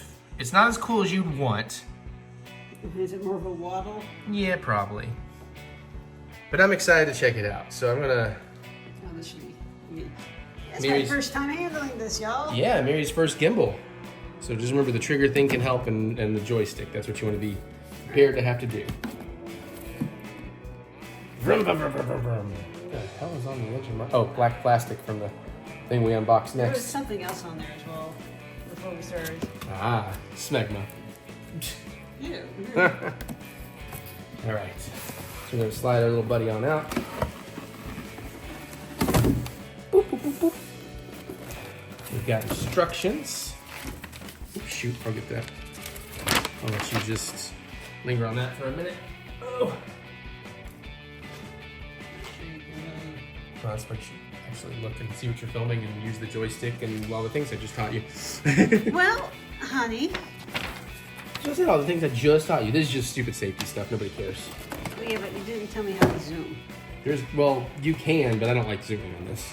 You can now. That's what the knob on the side's for, but let's not mess with that. Okay, we are going to have to deal with getting some of this out.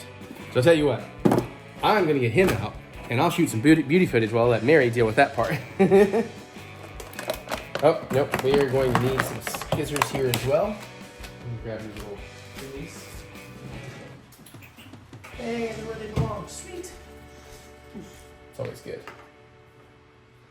If I can, there we go. Learn to operate them. This is gonna be the tough plastic too. They didn't really leave you any room to get in there. There we go.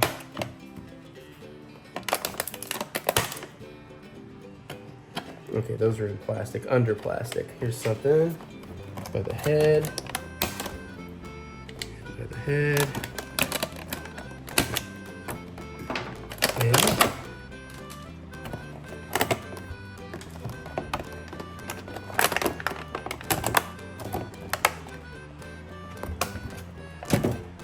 And we're gonna get these little side bits off here. I don't like this because this could scrape paint.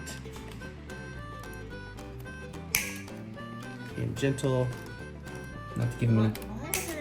Why are those I think it's to hold little battle pieces that because you can like those are not super secure on there. Okay. If you want to have like pieces open. Yeah, there's parts of him you can take off and stuff. Ooh, I got a really good feeling about this. You want to do the switch off and I'll let you get those other bits out? Yeah. Got it, thank you, got it, thank you. Hello, my guy. Oh, I need to recenter. Woo, that was a wild camera ride, wasn't it?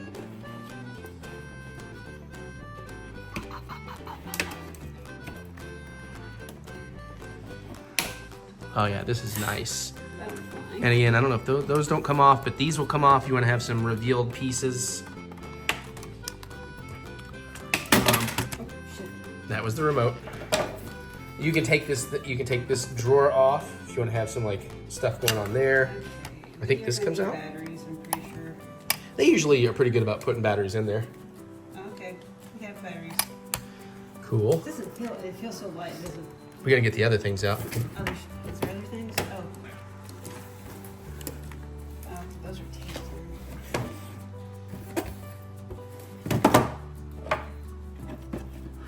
The remote has different color. These are usually like blue on the ones you get from Doc Ondar's. So that's kind of nice. It is a slightly different remote control color.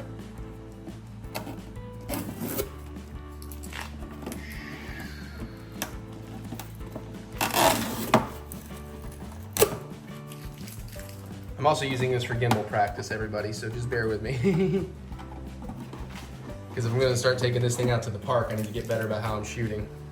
Probably need to learn my modes more. Let's try that. Tilt locked. Ah! Tilt lock might be more what we want. Good.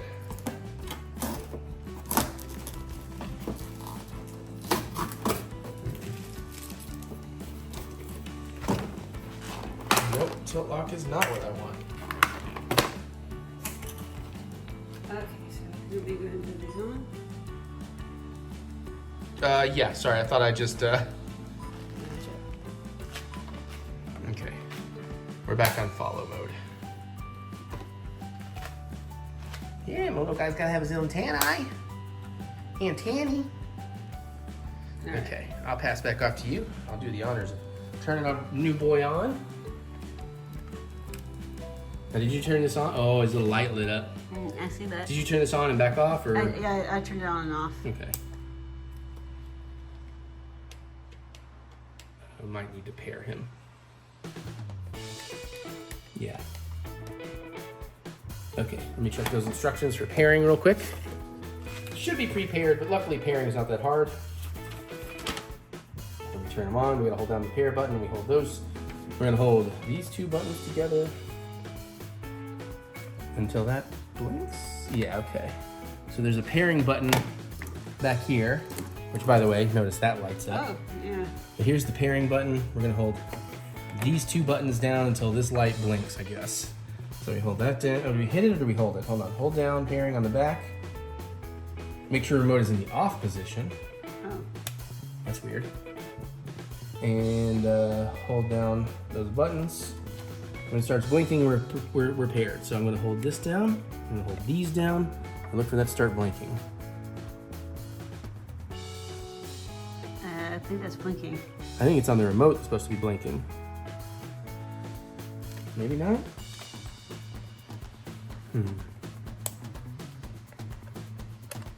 Nope. Do not have it. Okay. Pairing mode. Pairing mode. Because I can see there's a little light in the top of this, the node closer to me. It's supposed to start blinking. Are you sure it's supposed to be off? I know, that sounds weird, but that's what it says. Well, try turning it on, doing it. Hold on. Hold down pairing button on the back of the droid body. A release after it starts blinking. Then hold these down. Okay, well, stop blinking. Oh, shit. Okay. Pairing mode. Hold these down.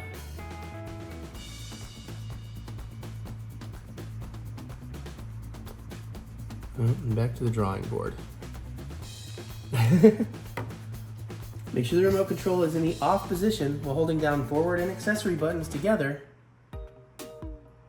Oh, slide the switch on. Oh my god, okay. Eric, you gotta read the whole thing, buddy. Hold those down, then switch. Aha! Ooh. Okay, that was excited. His head doesn't really turn.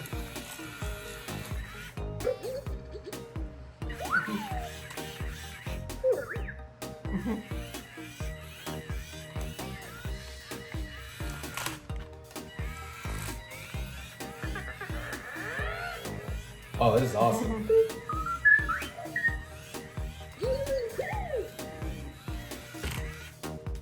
So his back turns different colors. Yep.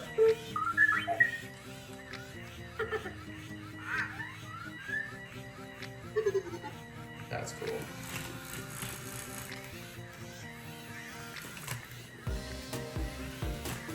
Actually, his legs do move a lot more than I thought they would. Tell him MJ. He's He's doing the moonwalk? yes. That's cute. Oh, that's awesome. Do these rotate? Or are they just stuck in that position? Oh, they do rotate, so you can put his antenna where you want him. I kind of like him fly back like that. He's a speed demon. What does this button do? It's not an actual button. Okay. He will go to sleep on his own after 5 minutes. Oh, is that what that does? Hold on, let me turn it around.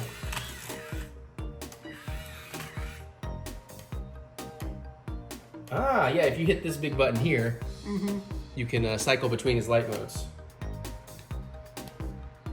So you can change the colors or leave it in color changing. Okay. And I guess once I made him talk, it reset it.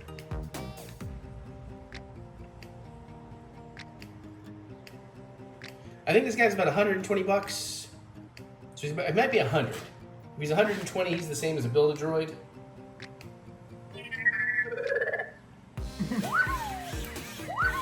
I do like a little excited dance.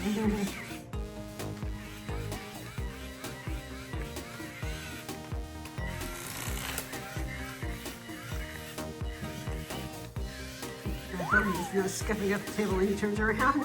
Yeah. Well, I'm very excited about him. That is very cool. Come on the floor, let Jax check him out. Okay. Do you want to remote him? And I'll yeah. film? Oops. Oh crap, I hit a button. Okay, we're good. Okay, this is on the same side.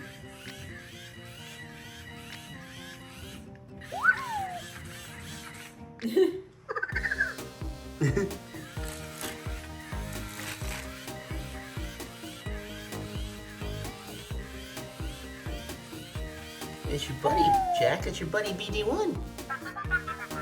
He helped your daddy out of some tricky situations.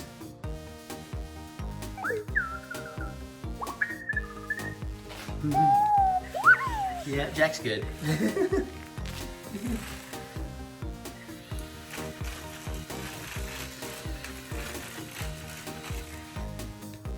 if I can make this follow work. Oh, it does pick up on him. Cool. He's a slow boy. He's like, Zippy, wake up!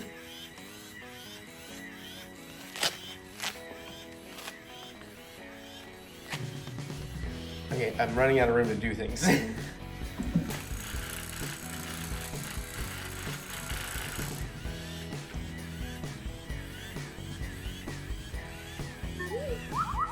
Well, Jack's interested again. What do you mean you lost focus? Here comes Aaron. Hi, Jack. Alright, well, I'm pretty happy with this guy. I do wish they gave you like a magnet thing that would... Oh, I got Jack as the focus now.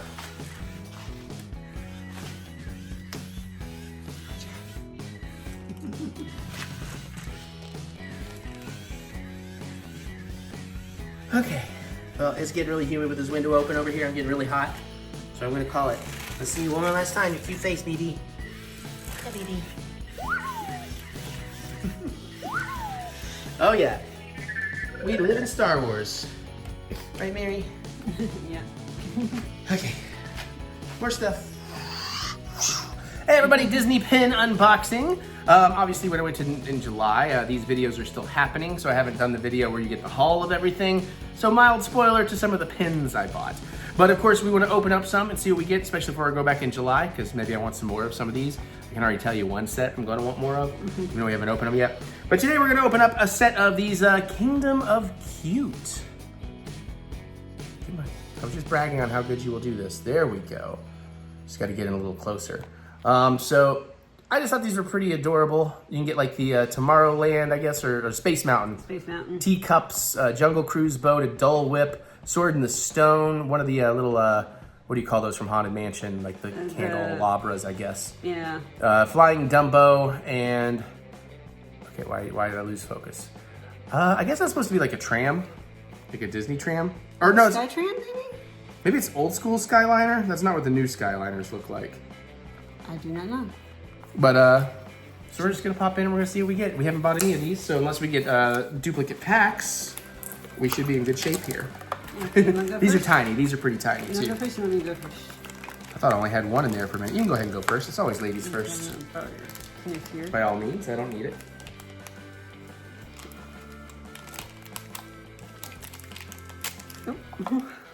Oh, we got Oh, the a teacups. teacup. There you go, you almost had it. There you go. Oh yeah, this cam wrap is way better for unboxing. I like the pin back is it looks like Mickey's kind of peeking out. That is kind of cute. I mean, you would never see that when you're wearing it, but that is cute. Pop one open here. And let's see who I get. We can get to it. This is some strong plastic. Is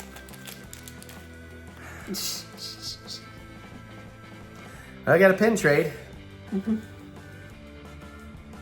Why? these just two of us? There it is. I mean, you saw it, but I'm trying to learn this new focusing setup. Oh God, please don't let this be a complete pack duplicate. Especially because I don't grab these randomly. I do just kind of grab two in a row. So that'd be kind of, I figure that's Now what I'm most people feeling do. something, and I'm like, I don't think it's possible to be what I think it is, but. Okay, it's that's not. definitely going to be different. I can tell by what I'm feeling in mine. We got the Dole Whip! Sorry to spoil it before she shows you. But I do love me a good Dole Whip. I really need to get into more of the Dole Whips. But at least I'm managing to get at least one every time I go. So that's pretty cool. I like it. Okay, and last but not least on this run, we have maybe it's the People Mover. It might be a people mover. Might be the People Mover.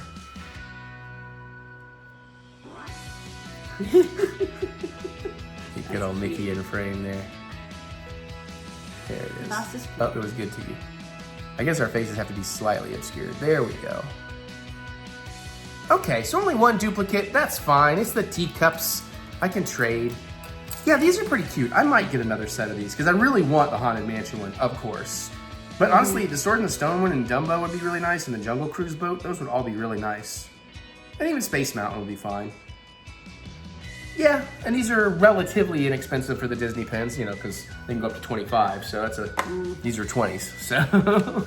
All right, well, there you go. That's our Disney pen unboxing. We've got at least 2 sets more, and that'll cover us until I've already gone to July and buy more, so. Pins, bye.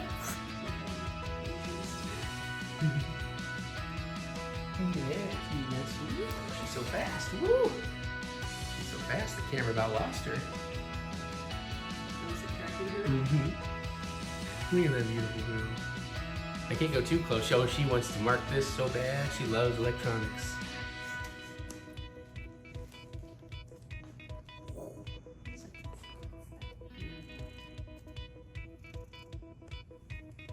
Whoa, got too close. There we are.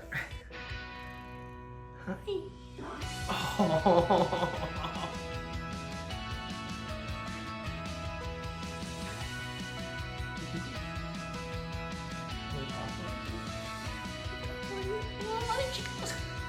I'm sorry, I didn't mean to.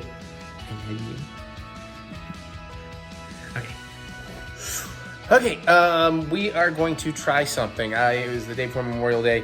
I got struck by something new on the shelves. It was pretty cheap too, so I don't have high hopes, but I got really curious. They have a few flavors, and I thought, why not? We're gonna try Minute Maid Spiked. So this is a lime margarita flavored with wine cocktail. Wine cocktail. It's 13.9% alcohol by volume, made with 3% lime juice, other than standard orange wine with natural flavors and certified color. Okay. Got cold, didn't it?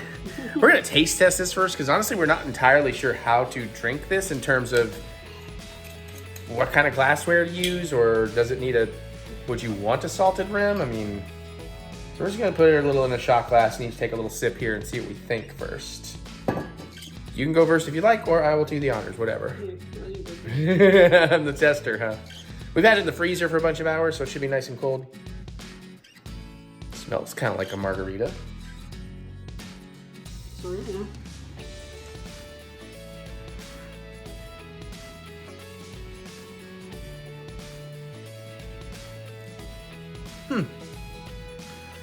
That's pretty good. That is close to tasting like a margarita. Maybe not super flavorful, but I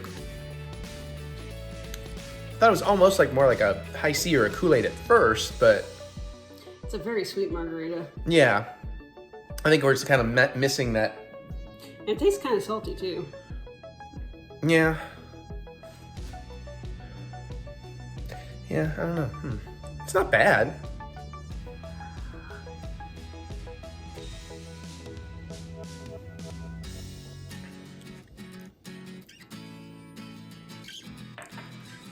It's okay. It's drinkable. So it's drinkable. It's like a $13 bottle for 1.5 liters. So I mean, that's tell you something. I don't know that I love it enough that I'd want to get it again. But I mean, basing on these little tastes, maybe after we've had a glass or whatever each, you know, then maybe it's different. But if you're interested, I also saw they had I guess a lemonade one, but it was pina colada. I don't know why I'm thinking it was lemonade, but pina colada and a strawberry daiquiri and the lime margarita. So get dacked up, man. let's get dacked up. Gotta get all dacked. Get that dack in your body. Meanwhile, I'm gonna spike this margarita with more tequila. Oh yeah. I don't know what I'm doing, but yeah, I mean, it's okay. It's drinkable, I guess, yeah. It's definitely not one that I could chug. No, well, Not that you should. But challenge accepted. Let's put it in a glass with some salted rim and let's see what she does by the second one. All right, well, the rest is for us. I mean, maybe we'll talk about it. I don't know. I just thought we'd do that as a little taste tester. All right, hey everybody. So you know I love my tequilas, and you know that last tequila tasting we did, I fell in love. Even Mary likes this one, the Mi Familia Flores, the Reposado Cristalano. Tastes like vanilla cake. Our buddy David found out the hard way. Yes, it does. So you gotta be careful with drinking it. But 6 shots. So, like 6 or so of these. He drank probably that much of a bottle on game night over 6 or 8 hours. And he's not like a drinker like me. So anyways, I tasted a bunch of the other ones of these because there's a bunch at Total Wine, and they were all very good, but I really liked the Reserva Suprema. So I thought, well, you know, I really want to side by side these. Now, This is about a $60 bottle. This is about a $100 bottle. So this is probably not one I'm going to buy often, especially as good as this is. But I did want to side by side it a little bit. And Mary's about to head on her trip, so I had to get her to do this real quick because I'm about to help her sign up for something. And He needs to apparently have a drink before he well, does. I've been working all day, and then I got stressed, like trying to put together a GoPro for her because she's theoretically going to provide y'all some really cool footage in the next vlog. Now, in my own defense, I asked him, like, been asking him for like the last 2 weeks. Yeah, and I kept wanting to like get all my YouTube stuff done, and then that took a lot longer. But anyways, I figured it all out. Oh, I like the bottle even has like the scratched off paint to make the gold kind of deal. Mm-hmm.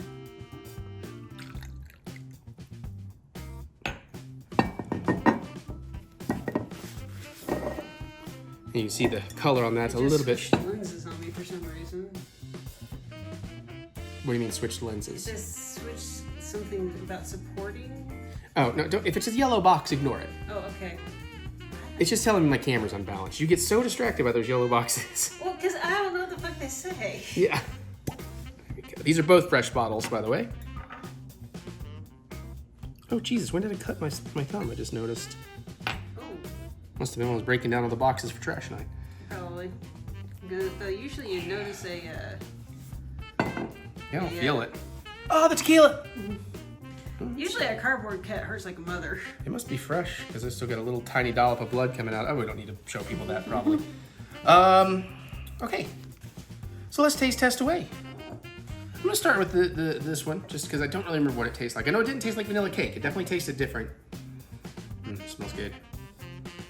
You got any watered palate cleans?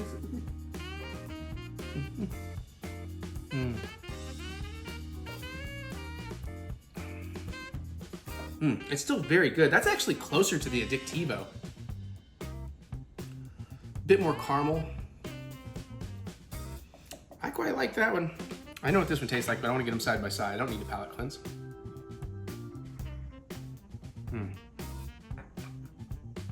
That is definitely smoother and cleaner. I really like both of them. I don't really have an opinion here. They're both very good. I will stick with this one mainly because it's cheaper, but I can see getting this one every now and then just for something a little different.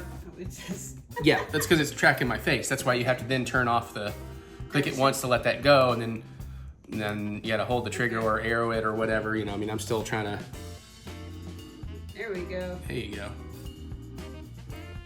Yeah, I'm still learning it too, so trying to teach you without seeing what you're doing is, you know, and if you want to get me in the center and hit the trigger, it'll make the face track again. Did you already do that? No, I. Oh, I was just saying that, and then I was gonna show you how I would be like, bloop. Yeah, no, I've already seen on the face track. This thing wibble wobbled so much while you were talking in your first half because you move around a Yeah, lot. I know. It's exciting, it's dynamic. So I'm gonna enjoy some tequilas. I highly recommend this. I highly recommend the Addictivo Añejo. This is very good too. I mean, if you can go to a Total Wine or somewhere and taste test it, because it is a Spirits Direct one. And again, that is the Reserva Suprema. So I don't remember, I think this is a version of an Añejo. Oh, here, yeah, it's an Añejo. 100% agave and all that too, so. And a nice fancy bottle that can go in the bottle collection. Okay, that's that. Kind of forgot Mary might try it, so she's gonna try the new one. Okay, now I'm going to I can't think of the word I want. I'm not drunk. I'm just tired. Preface this with saying, I decided I really don't like room temperature alcohol. That's true. That's not her jam like it is mine.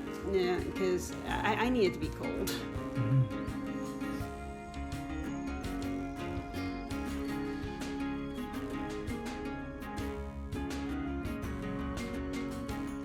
It's not bad. That's saying something. And you could probably put this on ice. I think some people do. I know it's Scotch. It's up to you. Some people do ice. Some Yeah. people don't. Some people do water. Well, Changes the flavor. I used to put ice in my wine. I'm a Oh, heathen. yeah, that's weird. I'm gonna judge that. Did you want to try it against the other one just to see? Just a little Nah, sip? I'm good. Okay. All right. Well, there's Mary's opinion, and here's her science shirt. I was gonna zoom out. Hey, we're gonna make a cocktail, and you know what? For once, that's not much of an act. I blazed through a bottle of wine watching AGT. Hey, Mary. We're also gonna try something straight, an alcohol straight I have not gotten to try yet now that I'm into these things. Today, we're not making a Mezcal Mule. Mezcal's so 2023. I wanted to make it worse for reasons, but we don't do that here. No, today we're making a Mezcal Mule. So for those that don't know, and Mary and I were just talking about this, and I don't exactly know the difference. But Mezcal is in the vein of tequila, but it's smoky. It's different from tequila. Yeah. And I've had this for a while, and I've heard, like, my dad has tried it straight. Friends of ours have tried it straight and said it's very good. So I'm gonna try it straight, but we're also gonna make this Mezcal Mule, because now I've gotten into straight alcohols and tequilas and things. So I've been wanting to try this for a while. So we're gonna do that. It's very smoky. I like smoky scotches like Lagavulin 16. I love my tequilas. And one other thing I'll say before we get into this, as I was looking through a bunch of recipes in the past, especially with tequila-based drinks, I have now come to learn that some of those drinks we might need to try again, because from drinking so many tequilas, straight, neat, all that, I have learned that, yeah, there's a wild difference between the brands. So sometimes if I didn't like something, it may have been because I used the wrong tequila. Keep that in mind moving forward. Okay, so this is a very simple drink. I need to do that because Mary needs to go to bed. We're gonna do 2 ounces of Lobos 1707 Mezcal, half an ounce of lime juice, 6 ounces of ginger beer. Pretty easy. I wanted something easy to go with Mary. We are just gonna stir all this together and then we add ice. So this is pretty fun. But I guess first, let me just one last palate cleanse. I think the wine's almost out of my... So are you trying this straight first? Yeah, because I've been wanting to really bad, and I have not gotten to try this straight first. So let's give me a nice little beautiful Christmas gift for Mary shot glasses. You don't know how much these came in handy while you were gone. Just fun story, while Mary was on her vacation, I decided my staycation would be a little more fun, and I was having 2 shots of tequila before I would shower. It made the showers a lot more fun and less of a, I gotta go get in the shower and waste 30 minutes. It's like, no, it's gonna feel pretty good. A beer shower? A what? A beer shower? Yeah, no, I know. I'm not a shower beer guy, but also I haven't been drinking a lot of beer. I'm kind of out of beer. Like, I'm kind of over beer. I'm into straight liquors now. So game nights, people help us clean out our fridge. And actually, my nose may be a little off right now, but it actually does. I'm not getting a smoky smell. It almost smells a little sweet. Oh, here. Well, hold on. Let me take it. Let me do my sip, and I'll give you a chance here to at least smell it. Yeah, I don't think I want. I know. I understand.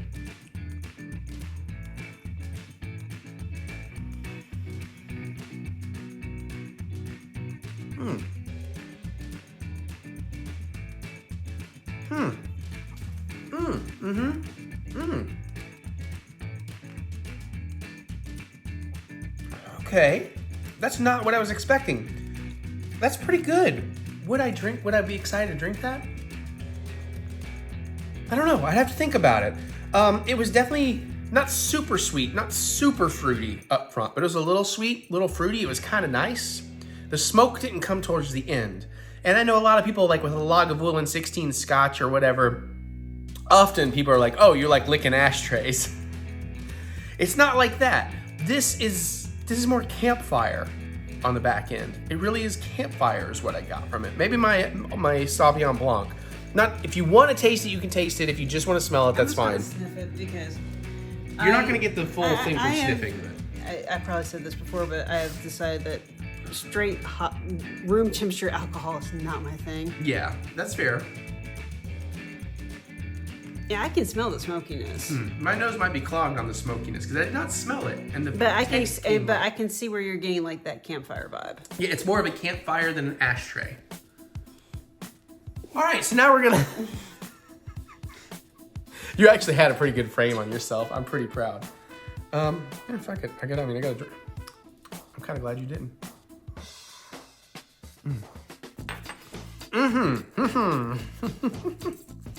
Now, are you going to use that as part of your pour for your drink? I had a feeling. All right. So once again, we got 2 ounces. Donald? I do like the balls that have just the cork lids. They're so easy to pull in and out. When they're easy to pull, yes. Often I find a screw, if screw top tends to mean cheap, not always. In my brain it does, but screw tops are easier than corks. So we're just pouring this straight in to the mule glass. I almost went with the regular glass, but now we got our copper mule cup, because it is a mule. So we got our 2 ounces of mezcal. We want half an ounce of lime juice, fresh squeezed. Yeah, I could have saved that other, and I could have quartered that other half and made myself a Capriosca later. I haven't had one in a minute. And that's like, Caprioscas are the drink that got me into cocktails, I believe.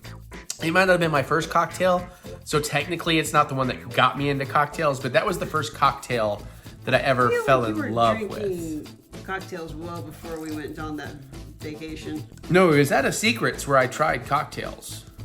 Well, wait a minute, what do you call technically I gotta blow my nose. My allergies vodka? Okay, technically a vodka club soda is technically a cocktail. Oh, that is actually, true. the first one was that lemonade with vodka in it. Okay, and that's true too. But I don't know. I'm thinking like when I got more adventurous, when it's like, oh, we got like melon liqueur and lime juice. Now, that might be true. That's when I feel like I really started getting into cocktails, because a Capriosca feels more like a cocktail than vodka and club soda, which is technically a cocktail. Okay, now we need 6 ounces of ginger beer. Fun fact, this is Mary's favorite mixer, and she's turned me on to them. I'm gonna sneeze. Do you want to tell me? Okay, it's called Q, and if you like a really strong bite to your ginger beer, this is an excellent brand. Well, I thought maybe you wanted to tell them about how they also rebranded while I blew my nose off camera. They recently rebranded, and now they added the description of, let's see if I can, spicy and robust. And Eric thought that it was a spicy version of I was concerned I got her the wrong thing. And you were too until you tried it. Yeah, I tried it. It's like, this doesn't taste anything different from my regular ones. And then I was like, wait a minute. I have a feeling that they just rebranded and added just descriptors. Yeah, and we just looked online. They've just changed what they look like. So this is the ginger beer we've been using. You're gonna want 6 ounces of this. So this is gonna take a second. I gotta do like 3 pours. They're 7.5 ounce cans, so. And carbonation. There's 2.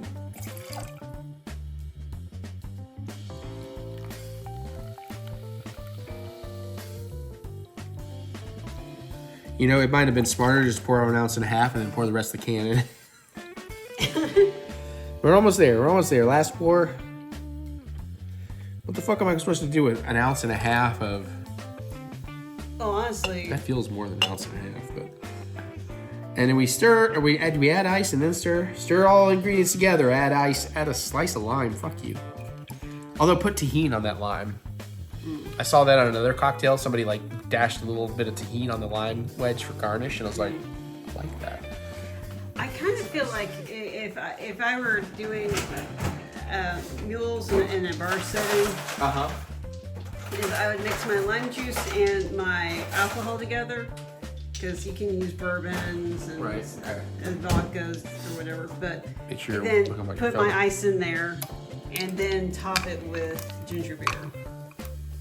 That makes more sense. 5, 6, 7. We're just going 7 ice cubes. So I could have made a double in here, no problem.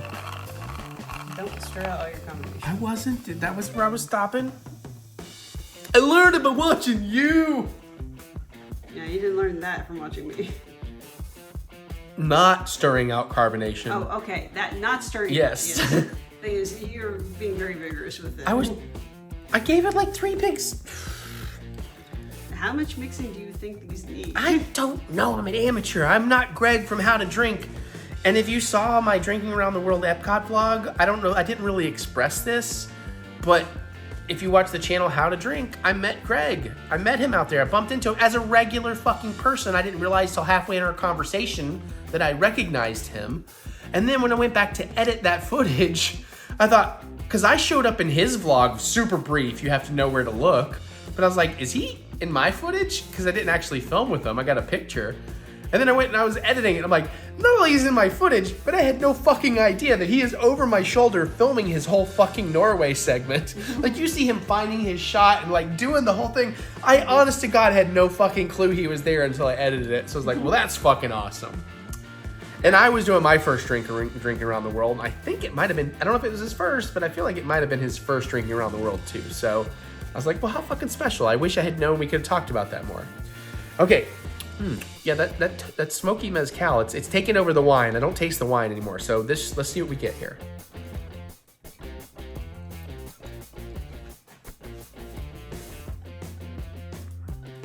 I get the ginger, I get the lime, I get a hint of smoke. A little smoky on the back end. I like it. I can't say I love it. Like, it's not like, oh, I gotta make this all the time. However, it's so easy I could make it all the time. It was a very simple drink. But that's good. I like that. Oh, look at how the condensation on it. Which is way higher than, because like, I think they have the drink, like, maybe that's the drink the sip I just took.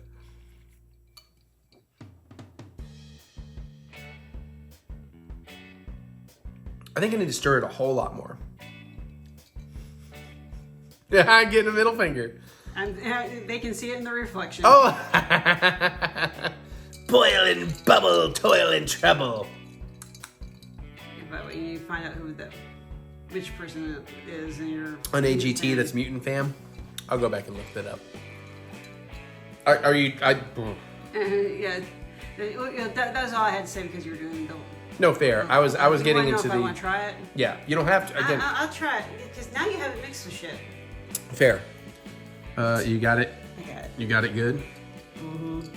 What happens if I do the thing? Oh, it doesn't do it like that? Do I have to draw like a... Ah! Nani? I did the face tracking thing. Ah. Which in handheld mode is very interesting. Let's see if it does the thing. Sorry, everybody. I'm learning a new camera app. I have to get in real close for a second. Okay, cool.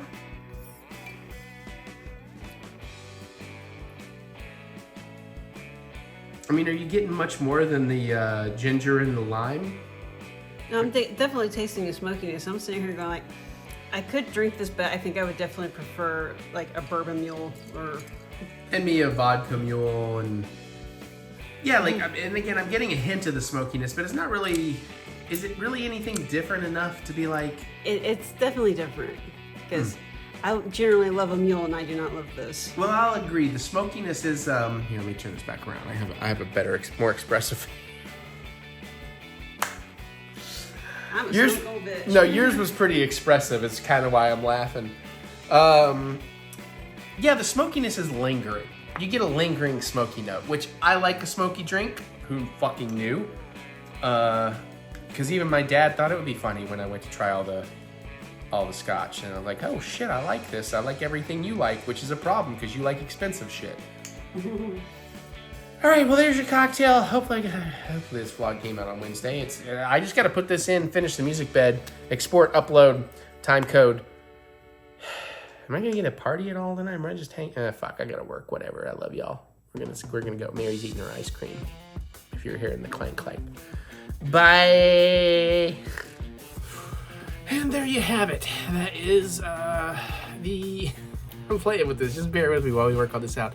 That is the vlog for this week. I hope you enjoyed it. I know this one's a little haphazard, a little slapped together. But between Mary's trip, all my extra trips, all the extra booking, all the extra preparations, it's been a bit much. So you just had to bear with me. But I hope this new setup is going to work out well. We'll keep improving it as we go. Bring a little bit more quality back to the vlogs, or at least try something, refresh them a little bit, if you will. Gives me a chance to learn my new gear. So I appreciate you all. I hope you had a good time. I'm over here just about to... Yeah, no, I'm good. Opening my editing program because I realize it's now 1 a.m. on technically Tuesday. I was supposed to finish this. I was supposed to edit this the last few days. Normally I have it totally edited and done and uploading by Monday night. I still have to film the cooking and the cocktail segment tomorrow. Hopefully this comes out on time, and hopefully those segments are in there. The cooking is iffy at this point. I'm so freaking full. I really don't want to eat tomorrow, but we'll see. All right, well, thank you for joining me. Give me your suggestions, comments, whatever you're thinking. You go into Horror Nights, you're going to do the premium screen? Let me know. Maybe we can have a drink or something. Other than that, you can click the thumbs up button. Give me the good old thumb of encouragement, as I do love to be encouraged. And remember that we will get through this. We will get through this together. And if we go to premium screens or any of the HHN, we can do that together right before A Quiet Place. Because that's going to be interesting. All right, you can check out my music. Oh, yeah. I had some real breakthroughs while Mary was gone when I could jam at 3 in the morning, like actually starting to understand my accordion and actually making some good tunes out of it. So I was like, okay. Writing some new stuff. Really getting excited to work on this new song. I was able to clean some stuff up around here so I can work on said new song. And yeah, so check out my music anywhere you listen. Look up Eric Butts, and I hope you enjoy that. You can also go to ericbutts.com for all that funky butts fun you're looking for. And of course, there's more with the descriptions and the links, so click the see more button to see more butts. All right, on that note, I'm going to get on out of here so I can go live some more stuff. And I'll see you all later. Bye, I love you.